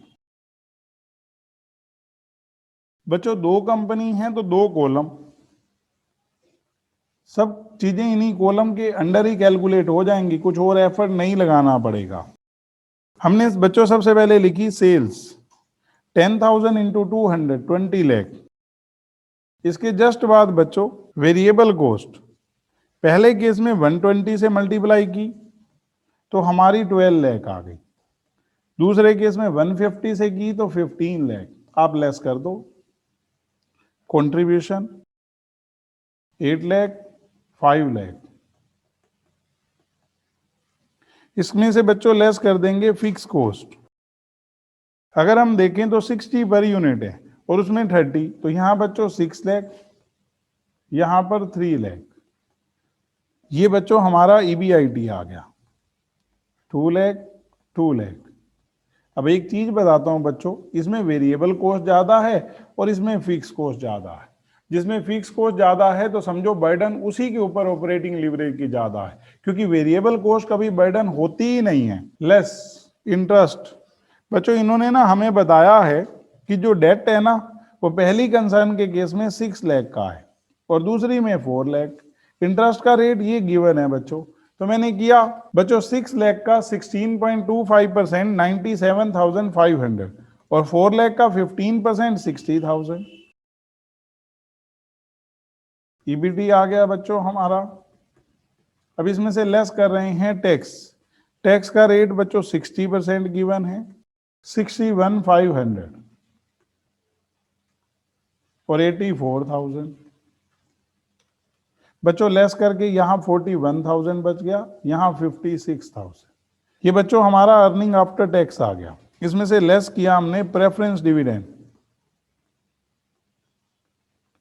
बच्चों 13% रेट है, 1 लाख रुपए के प्रेफरेंस शेयर्स हैं, तो हमने 1 लाख का 13% किया 13,000, वो सिर्फ फर्स्ट के केस में है, तो ये हमारा 28,000। That is called earning available for equity. अभी इन्हीं कॉलम में हमने ये चीजें कंप्यूट करनी है जो उसने कही है। यहां से बच्चों हमारा फर्स्ट पार्ट शुरू हो जाएगा। सबसे पहले वो ROE कह रहा है, आपने हर एक केस में फॉर्मूला यूज करना है, equity share holder funds into 100। बच्चों यहां 28,000, इक्विटी 3 लाख की है, यहां 56,000, 6 लाख। अगर हम देखें 9.33 और सेम बच्चों यहां है, तो इसका मतलब डेट और प्रेफरेंस शेयर्स ज्यादा होने के बावजूद एबीसी लिमिटेड में कमाई तो बराबर है। और हम क्यों रिस्क ज्यादा लेंगे, बाद में सेकंड पार्ट में हमें एनालिस्ट के तौर पे बताना भी है। अब इसने क्वेश्चन में आपसे पूछा है बच्चों डीओएल, आपने यहां फॉर्मूला यूज करना है कंट्रीब्यूशन अपॉन में ईबीआईटी। अगर हम देखें तो पहले केस में बच्चों हमारा कंट्रीब्यूशन है 8 लाख और ईबीआईटी 2 लाख, दूसरे में 5 लाख कंट्रीब्यूशन है और 2 लाख है ईबीआईटी। ये बच्चों 4, ये 2.5। इसके बाद बच्चों डीएफएल, ईबीआईटी क्योंकि पहले केस में आपके यहाँ प्रेफरेंस भी है तो इसलिए interest minus preference dividend upon 1 minus T. दूसरे केस में अगर प्रेफरेंस डिविडेंड नहीं है तो उसकी जगह 0 आ जाएगा। तो हमने यहाँ किया ईबीआईटी बच्चों 2 lakh, 2 lakh minus interest minus preference dividend upon बच्चों 1 माइनस टी, 60% टैक्स का रेट है। दूसरे केस में अगर मैं बात करूं बच्चों तो 2 लाख और यहाँ बच्चों 2 लाख माइनस 60,000, प्रेफरेंस डिविडेंड नहीं है तो वो 0। ये बच्चों हमारा आ रहा है 1.43 और ये आ रहा है 2.86। अब बच्चों डीसीएल, बच्चों डीओएल भी एबीसी लिमिटेड का ज्यादा है, डीएफएल भी ज्यादा है, तो डिग्री ऑफ कंबाइंड लिवरेज तो ज्यादा होगा। इसी हम पूरा प्रॉपर फॉर्मूला लगाएंगे, ऊपर कंट्रीब्यूशन, नीचे यही EBIT minus interest minus preference dividend upon 1 minus T. आप शॉर्टकट यूज कर सकते हैं लेकिन बेटर यही होता है कि आप फुल फ्लैश फॉर्मूले से आओ। यहां हम यू भी कर सकते हैं DOL into DFL, answer same आएगा बच्चों। तो यहां मैंने कंट्रीब्यूशन लिखा 8 लाख, नीचे 2 लाख माइनस 97,500 माइनस 13,000 अपॉन में 1 माइनस 0.60। सिमिलरली यहां पर बच्चों 5 लाख अपॉन में 2 लाख माइनस 60,000 माइनस 0। फर्स्ट को सोल्व करने पर बच्चों हमारा आ रहा है 11.43 और सेकंड को सोल्व कर रहा हूं तो 3.57। अब देखो बच्चों इसमें लास्ट पूछा है उसने हमसे ऑपरेटिंग ब्रेक इवन पॉइंट, ये ना यूनिट्स में होता है, हमारी सेल को शो करता है। फॉर्मूला होता है इसका फिक्स कॉस्ट अपॉन में कंट्रीब्यूशन पर यूनिट। बच्चों उसने हमें सेलिंग प्राइस गिवन है, variable cost per unit given है, तो मतलब कंट्रीब्यूशन पर यूनिट पे तो उसने हमें पहुंचा ही रखा है। यहाँ 200 में से मैं 120 लेस करूंगा तो 80 रुपीज कॉन्ट्रीब्यूशन है और यहाँ पर 50 रुपीज। अब आ जाओ आप अपनी फिक्स कॉस्ट पे। इसके केस में फिक्स कॉस्ट हमारी है 6 लाख और यहाँ बच्चों फिक्स कॉस्ट है हमारी 3 लाख। तो हमने पुट किया फॉर्मूले में 6 लाख अपॉन में 80 और यहाँ 3 लाख है बच्चों फिक्स कॉस्ट अपॉन में 50।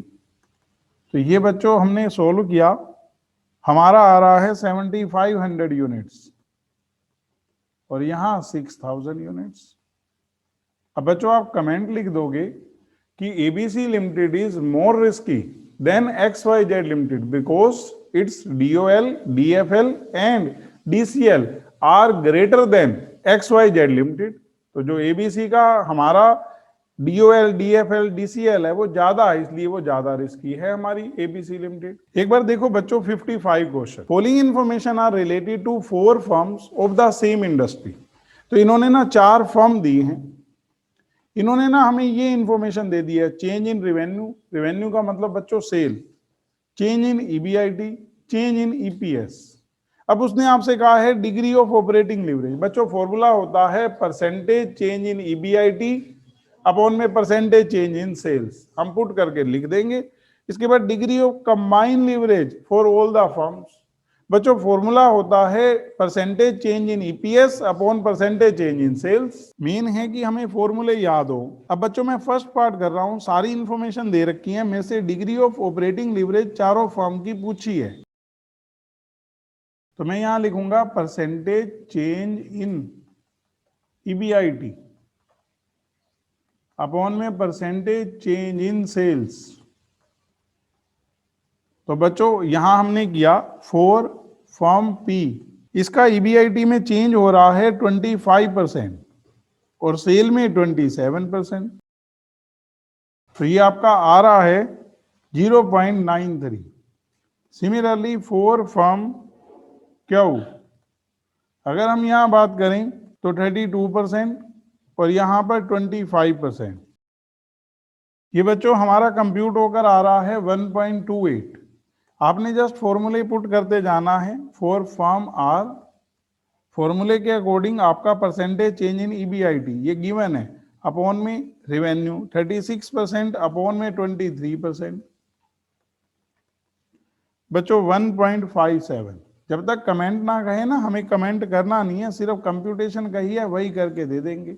इससे नेक्स्ट वाले में देखो 40%, अपॉन में 21%, 1.90। सेकेंड पार्ट में बच्चों हमसे डिग्री ऑफ कंबाइंड लीवरेज पूछ रहा है।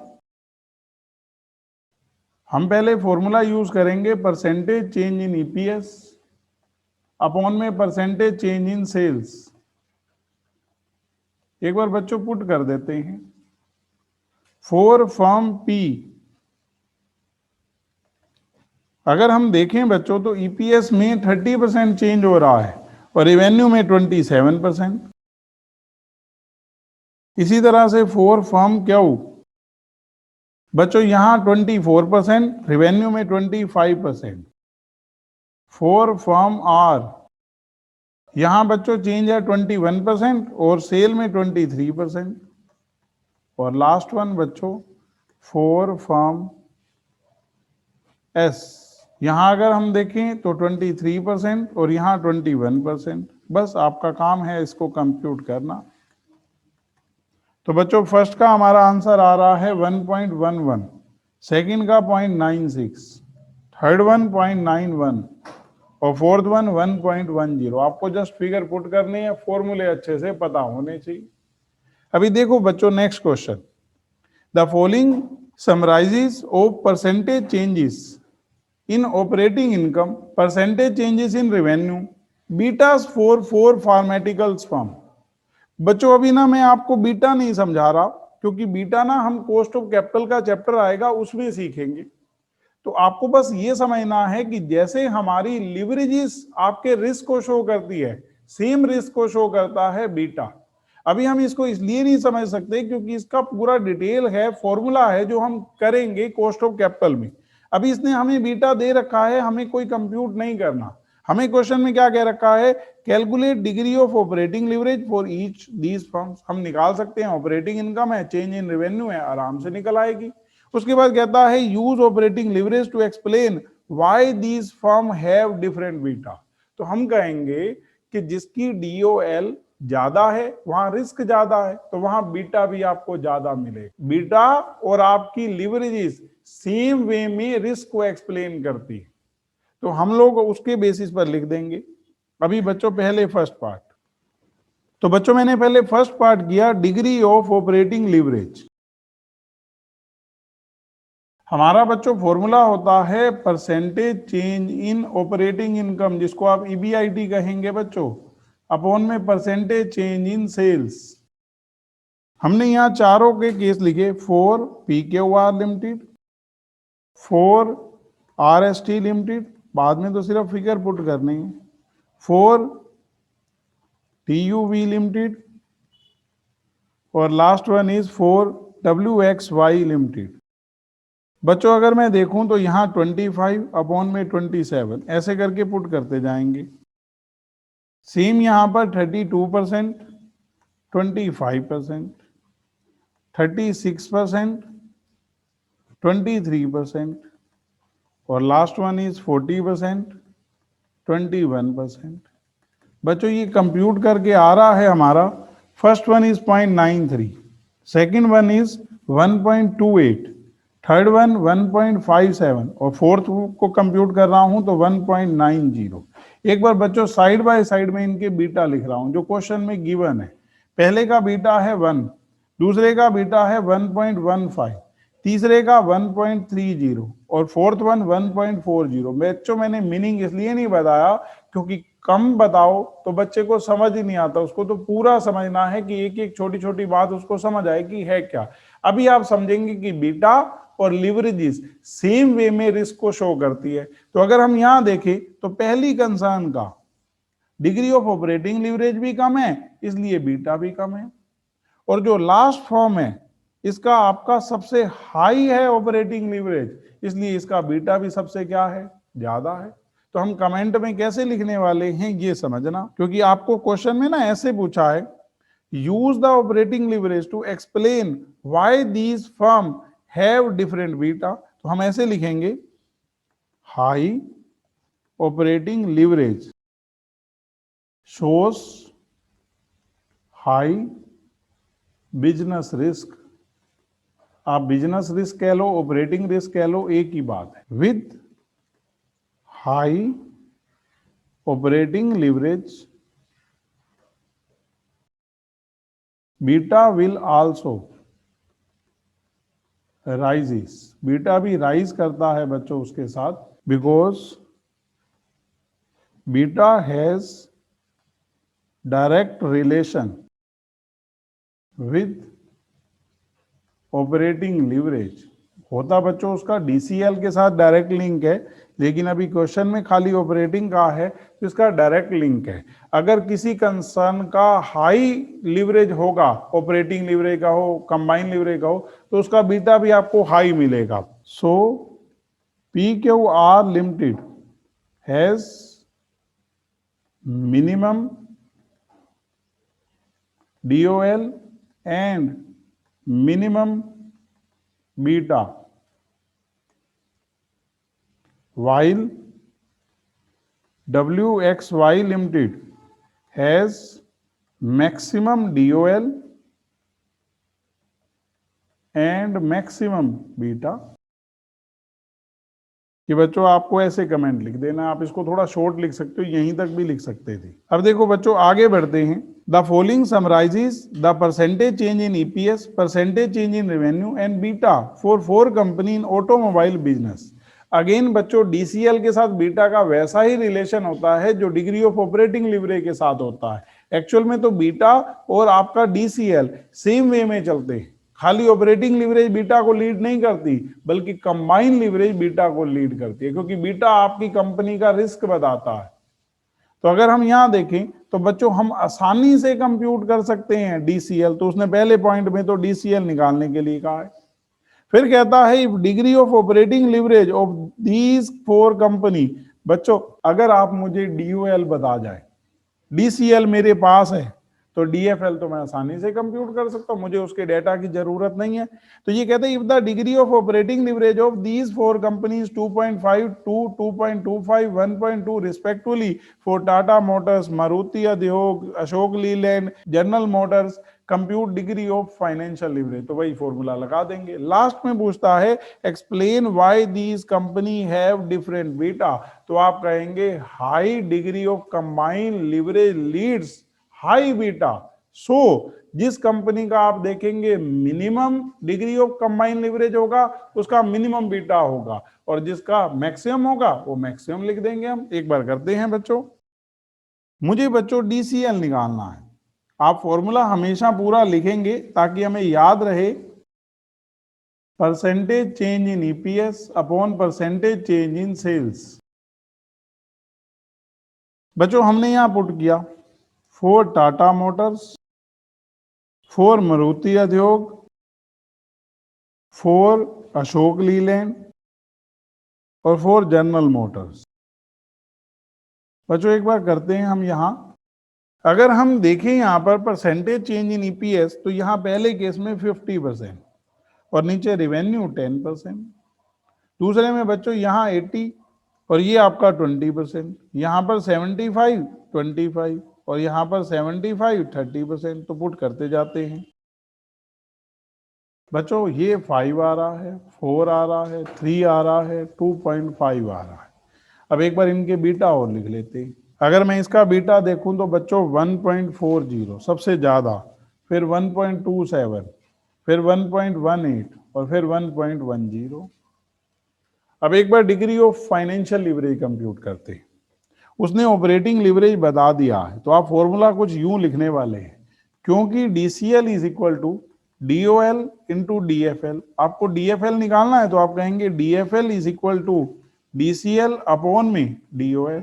बच्चों अगर मैं फर्स्ट कंपनी की बात करूं टाटा मोटर्स, तो इसका DCL तो ये रहा 5 और DOL बच्चों हमें इन्होंने दे रखा है 2.5। सेम फॉर मारुति उद्योग, ये 4 और यहां बच्चों हमें इन्होंने दे रखा है 2।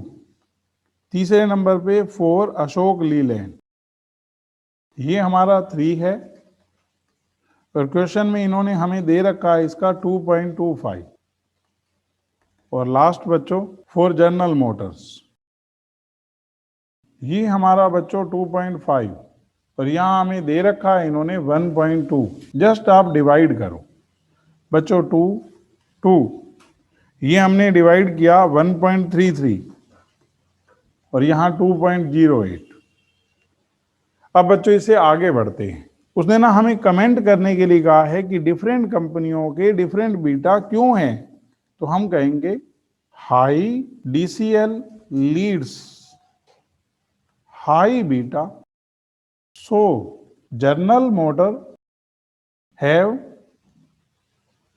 minimum DCL and minimum beta,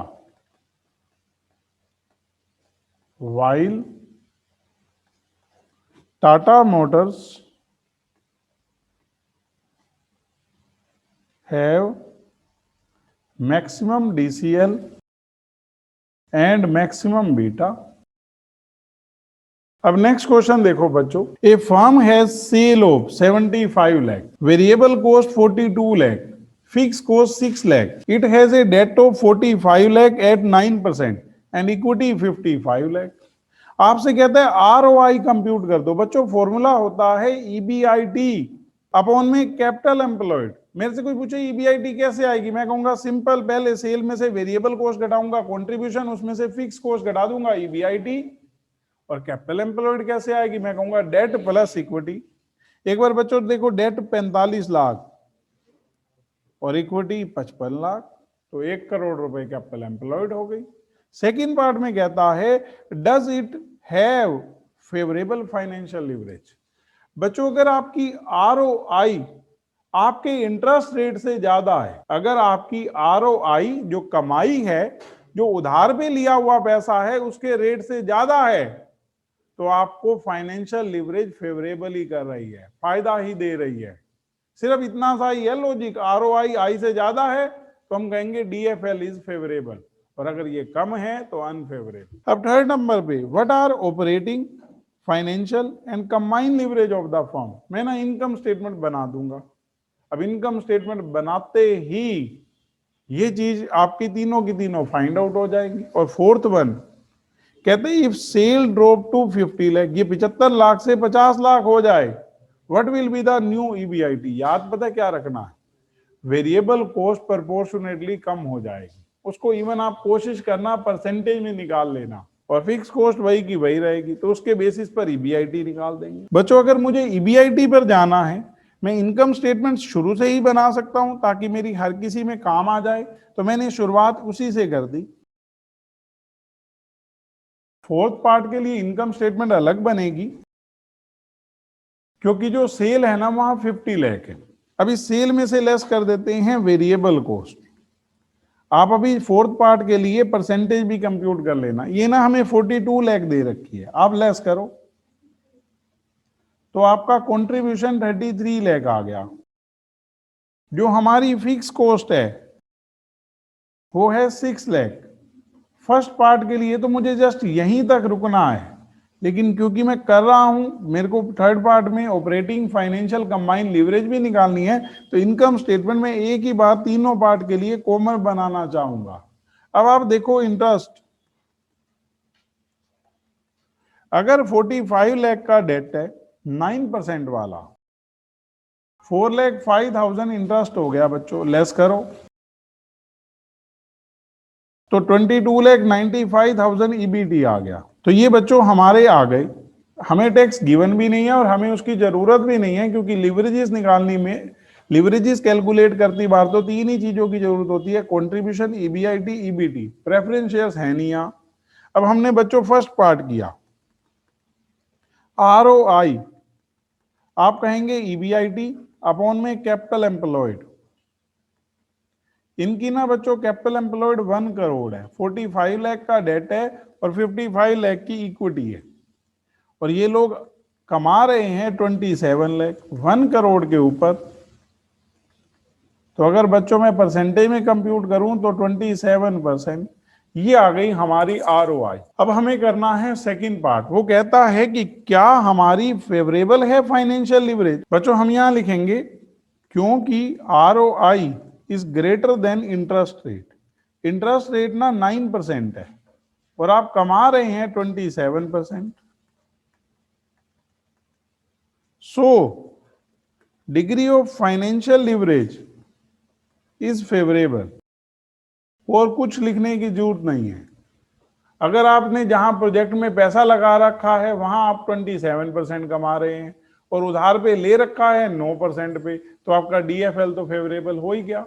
अब इसके बाद थर्ड वन, आपसे तीनों डिग्री पूछी है, तो हमने कहा डिग्री ऑफ ऑपरेटिंग लिवरेज,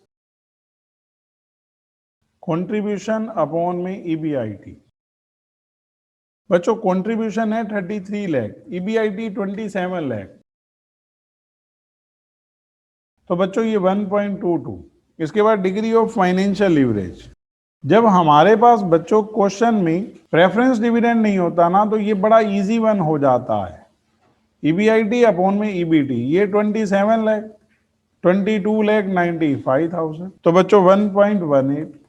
अब degree of combined leverage, contribution upon में ईबीटी।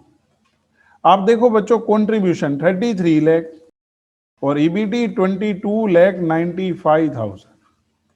हमने बच्चों कंप्यूट किया 1.44, और लास्ट पार्ट में कहता है कि अगर हमारी सेल 50 लाख हो 75 लाख की बजाय, तो आप बताओ हमारा नया ईबीआईटी क्या होगा। तो हम कहेंगे अगेन इनकम स्टेटमेंट बनाएंगे। अभी आप मेरी बात को ध्यान से समझना, वेरिएबल कॉस्ट आप as a percentage of sale निकालो, क्योंकि उसने वही परसेंटेज रहना है, as a percentage of sales. बच्चों ऊपर वेरिएबल कॉस्ट, नीचे सेल इनटू 100, आप करो इसका परसेंटेज। 56% आपकी वेरिएबल कॉस्ट है। अब आप बनाओ इनकम स्टेटमेंट। बच्चों मैंने सेल लिखी 50 लाख, वेरिएबल कॉस्ट 56%, आपने लेस किया 22 लाख आ गया कंट्रीब्यूशन। इसमें से हमने लेस की फिक्स कॉस्ट बच्चों 6 लाख, तो इसने आपसे नया ईबीआईटी पूछा था, वो 16 लाख आ गया। तो ये बच्चों हो गया हमारा क्वेश्चन। 59 क्वेश्चन देखो बच्चों। अब a firm has sale 75 lakh, variable cost 56%, just ऊपर की तरह 42 लाख ही आएगा, fix cost 6 lakh, debt 45 lakh, 9% बच्चों, और इक्विटी 55 लाख, इसलिए आरओआई सेम आएगा। Does it have favourable financial leverage, वही 9%, 27%, तो सेम आएगा बच्चों। फिर कहता है firm belongs to industry whose capital turnover 3, ये नया पॉइंट है, पहले पढ़ रखा है पिछले से इस क्वेश्चन में। तो कैपिटल टर्नओवर का हमारा फॉर्मूला है नेट सेल्स अपॉन में कैपिटल एम्प्लॉयड।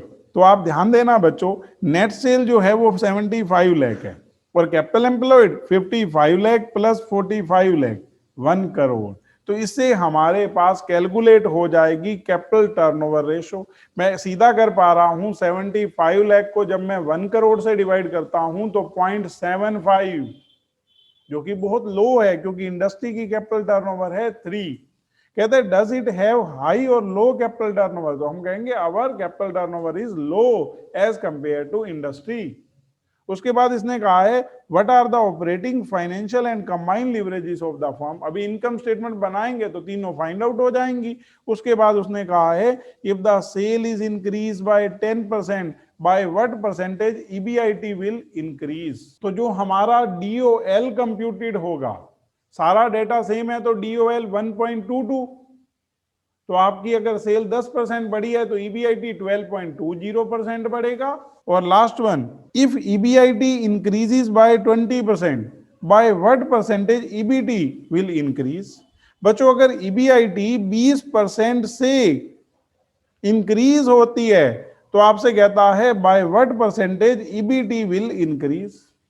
तो एक सिंपल से वे में समझो बच्चों, अगर EBIT में चेंज 20% है, मैं DFL वाला फॉर्मूला यूज करूंगा। उसका फॉर्मूला है यही, परसेंटेज चेंज इन EBT, EAT, EPS, कुछ भी लिखो आप, अपॉन में परसेंटेज चेंज इन EBIT, और फॉर्मूले में पुट करके निकाल लेंगे कि अगर EBIT 20% चेंज हो रही है, बढ़ रही है, तो EBT कितने परसेंट बढ़ेगी। तो बच्चों स्टार्ट करते हैं।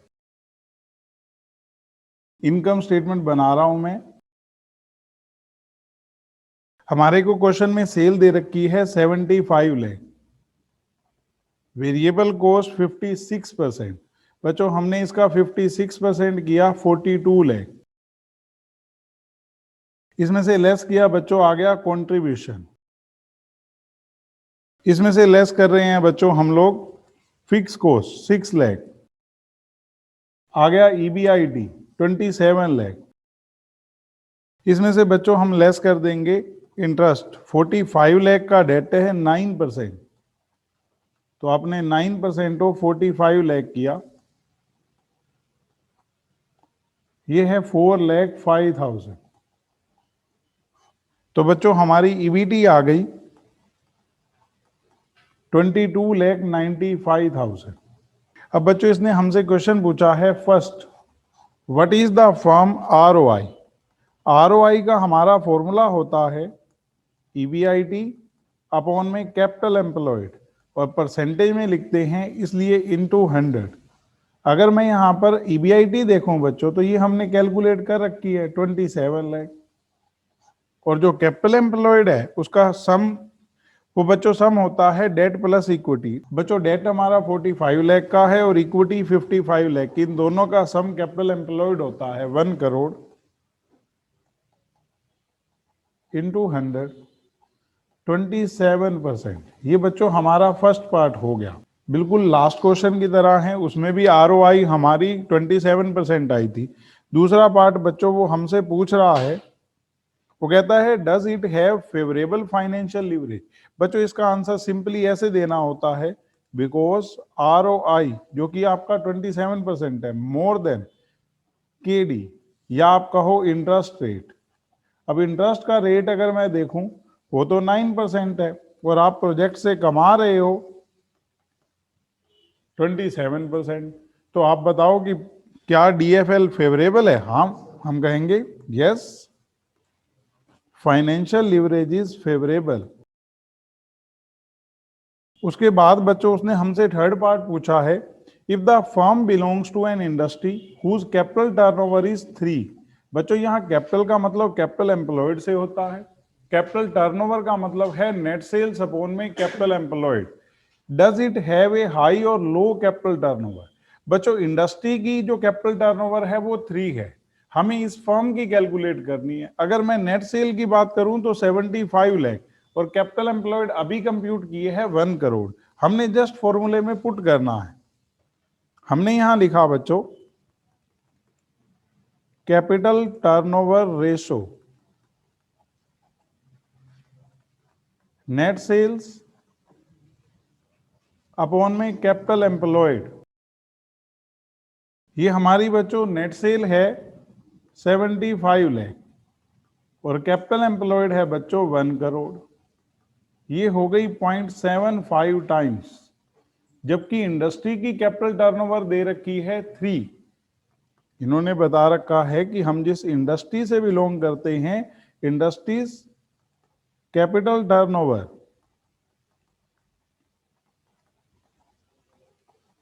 Is 3, so the firm has, जो ये फर्म है ना, the firm has low capital turnover ratio.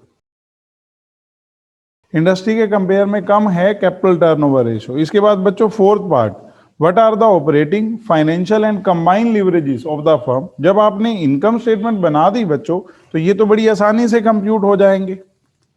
Degree of operating leverage, formula होता है बच्चों हमारा कंट्रीब्यूशन अपॉन में ईबीआईटी। अगर मैं कंट्रीब्यूशन देखूं तो 33 लाख और ईबीआईटी 27 लाख। बच्चों हमने कंप्यूट किया 1.22। डिग्री ऑफ फाइनेंशियल लिवरेज, अगर आपके प्रेफरेंस शेयर नहीं है तो फिर तो ये बिल्कुल इजी वन हो जाता है। फॉर्मूला है बच्चों ईबीआईटी अपॉन में ईबीटी। ईबीआईटी कितना है हमारा 27 लाख और ईबीटी कितना है 22,95,000। हमने बच्चों इसको सोल्व किया 1.18 और last one is degree of combined leverage. Formula है बच्चों कंट्रीब्यूशन अपॉन में ईबीटी। कंट्रीब्यूशन 33 लाख और ईबीटी है 22,95,000। बच्चों हमने सोल्व किया 1.44। अब वो क्वेश्चन में नेक्स्ट पूछ रहा है if sale is increases by 10%, अगर आपकी सेल 10% बढ़ती है, by what percentage EBIT will increase. बच्चों हमें degree of operating leverage use करना है, उसी का ये फॉर्मूला होता है। हम लिखेंगे because DOL is equal to percentage change in EBIT upon में परसेंटेज चेंज इन सेल्स। अगर मैं डीओएल देखूं बच्चों तो वो हमारा है 1.22। परसेंटेज चेंज इन ईबीआईटी पूछा है और percentage change in sale given है बच्चों। ये है हमारा 10% इंक्रीज, तो ऑटोमेटिकली ईबीआईटी कितना इंक्रीज हो जाएगा, इसको इससे हमने मल्टीप्लाई किया, percentage increase in EBIT 1.22 into 10%, बच्चों 12.2%। इससे नेक्स्ट बच्चों उसने हमसे कहा है लास्ट पार्ट में if EBIT increases by 20%, by what percentage EBT will increase. तो ईबीआईटी और ईबीटी का रिलेशन डीएफएल बताती है, तो हम यूज करेंगे। हम लिखेंगे क्योंकि DFL is equal to percentage change in EBT upon में परसेंटेज चेंज इन ईबीआईटी। आप ईबीटी की जगह यहां पर, वो तो उसने पूछा यही है, ईएटी भी लिख सकते हैं, ईपीएस भी लिख सकते हैं, वो एक ही बात है। तो बच्चों अगर हम यहां बात करें तो हमारा डीएफएल है 1.18, परसेंटेज चेंज इन ईबीटी, क्योंकि नीचे इंक्रीज है तो ये भी इंक्रीज होगा बच्चों। तो बच्चों हमने इसकी 20 के साथ की मल्टीप्लाई, परसेंटेज इंक्रीज इन ईबीटी 1.18 इंटू 20%, बच्चों 23.6%, ये आ गया हमारा। अब देखो बच्चों नेक्स्ट टॉपिक है ट्रेडिंग ऑन इक्विटी, लेकिन मैं उससे पहले आपको 62 क्वेश्चन करा रहा हूं, फिर ट्रेडिंग ऑन इक्विटी के वो दोनों क्वेश्चन है। ये 62 पहले वाले क्वेश्चनों की तरह है। बच्चों क्वेश्चन पढ़ रहा हूं, the sale revenue of TM excellence limited at ₹20 per unit of output is ₹20 lakh. इनकी ना सेल 20 लाख रुपए है और एक यूनिट 20 रुपए की ये सेल करते हैं, मतलब ये सेलिंग प्राइस हो गया। Contribution is ₹10 lakh. At the present level of output DOL of the company is 2.5। बच्चों कहीं ना कहीं कंट्रीब्यूशन पता है, डीओएल पता है, तो हमें ईबीआईटी भी पता है। The company does not have any preference shares, ये क्लियर कर दिया कि इनके पास प्रेफरेंस शेयर नहीं है। The number of equity shares are 1 lakh. Applicable corporate income tax rate is 50% and the rate of interest on debt capital is 16%। इसने ना हमें डेट नहीं दी, अभी देखना क्वेश्चन किस तरह से मोल्ड कर जाएगा।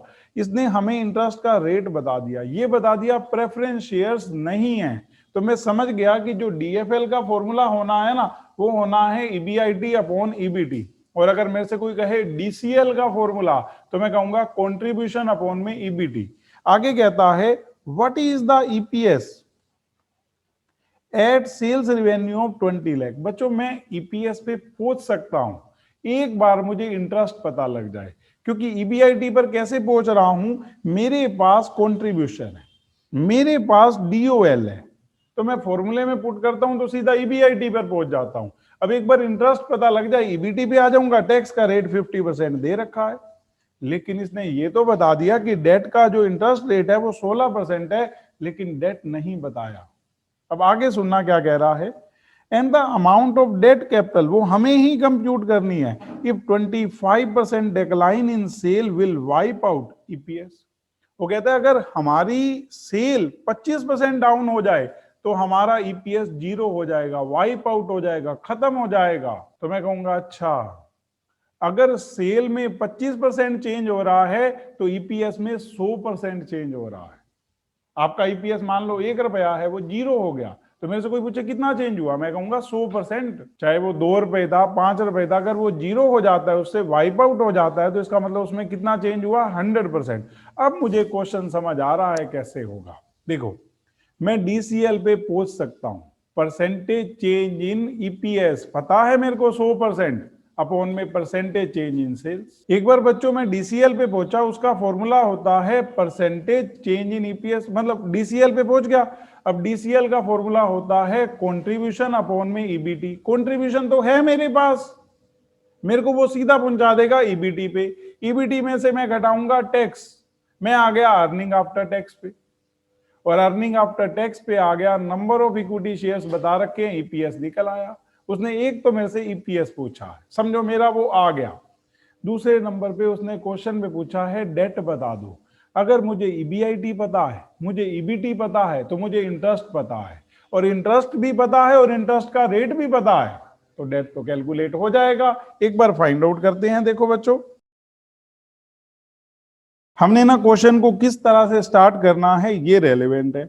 मुझे पता है कि मेरे को डीसीएल पे पहले आना है, तो मैं इसकी फॉर्मूले को यूज करता हूं। मैं लिखूंगा DCL is equal to percentage change in EPS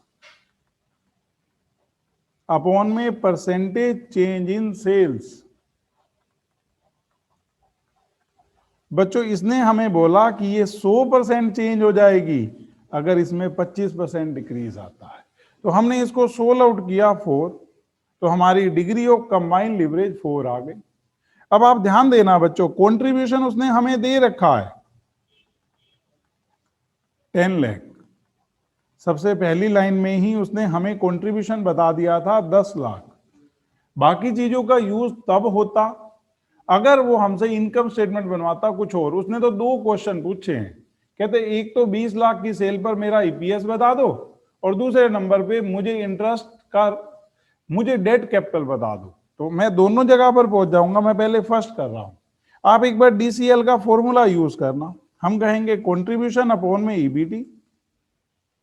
ये आपका 4 है, ये 10 लाख है, तो बच्चों ईबीटी कितना आ गया, 10 लाख को 4 से हमने किया डिवाइड, 2,50,000। टैक्स का रेट कितना है हमारा, 50%। तो मेरे से कोई पूछे अर्निंग आफ्टर टैक्स, मैं कहूंगा earning before tax 1 minus T. आपने हमेशा ये शॉर्ट वाले फॉर्मूले यूज करने हैं, ये आपको एडवांसमेंट सिखाते हैं बच्चों। मतलब हम वो कर सकते हैं, पहले मैं लिखूं लेस 50%, आपने यही यूज करना है। ये 1,25,000। नंबर ऑफ इक्विटी शेयर्स बच्चों हमें 1 लाख दे रखे हैं, बस। आप कहेंगे ईपीएस, मैंने कहा वो तो आ गया। अर्निंग आफ्टर टैक्स, अगर प्रेफरेंस डिविडेंड नहीं है तो यही तो earning available for equity shares है, अपॉन में नंबर ऑफ इक्विटी शेयर्स। बच्चों हमने 1,25,000 को 1 लाख से किया डिवाइड, 1.25, ये हमारा फर्स्ट पार्ट हो गया बच्चों। अब उसने आपसे पूछा है कि एक बार ना मुझे आप डिबेंचर बता दो कितने के, डेट कितने का है।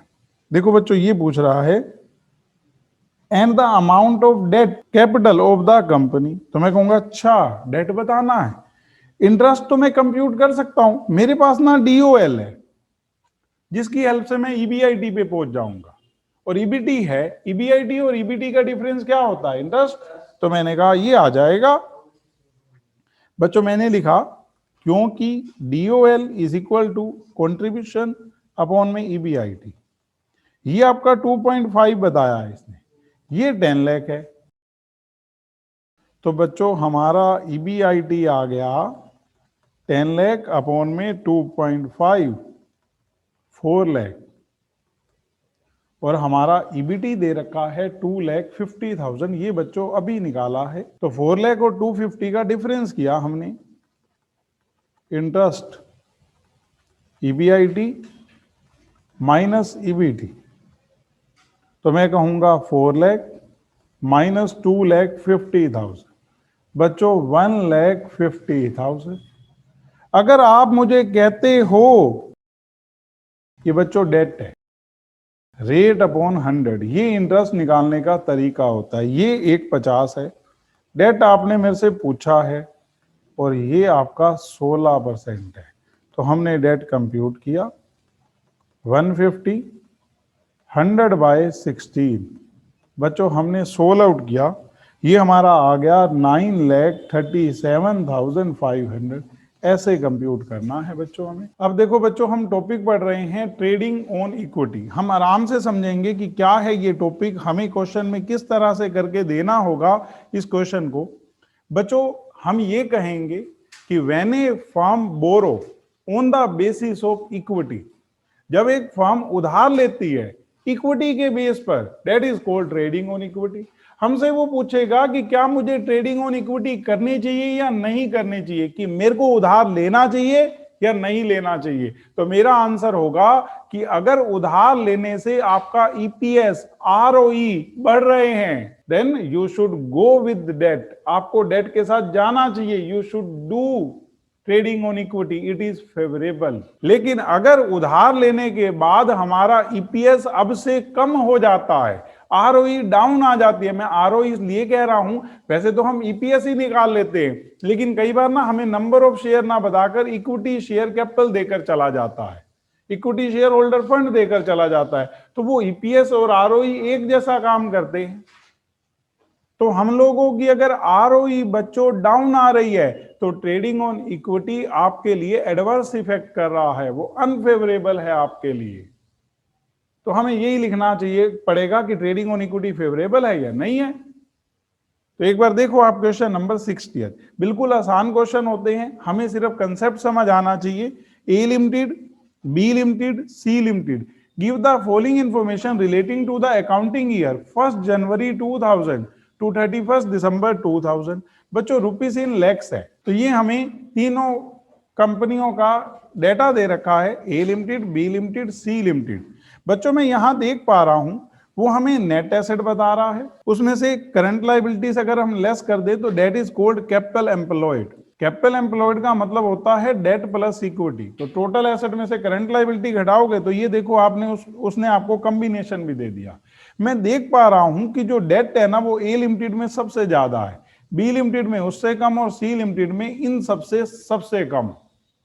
अगर ROE से पता लगेगा कि ट्रेडिंग ऑन इक्विटी का फेवरेबल इफेक्ट है या एडवर्स, कहता है tax rate 50%, find out the effect of financial leverage.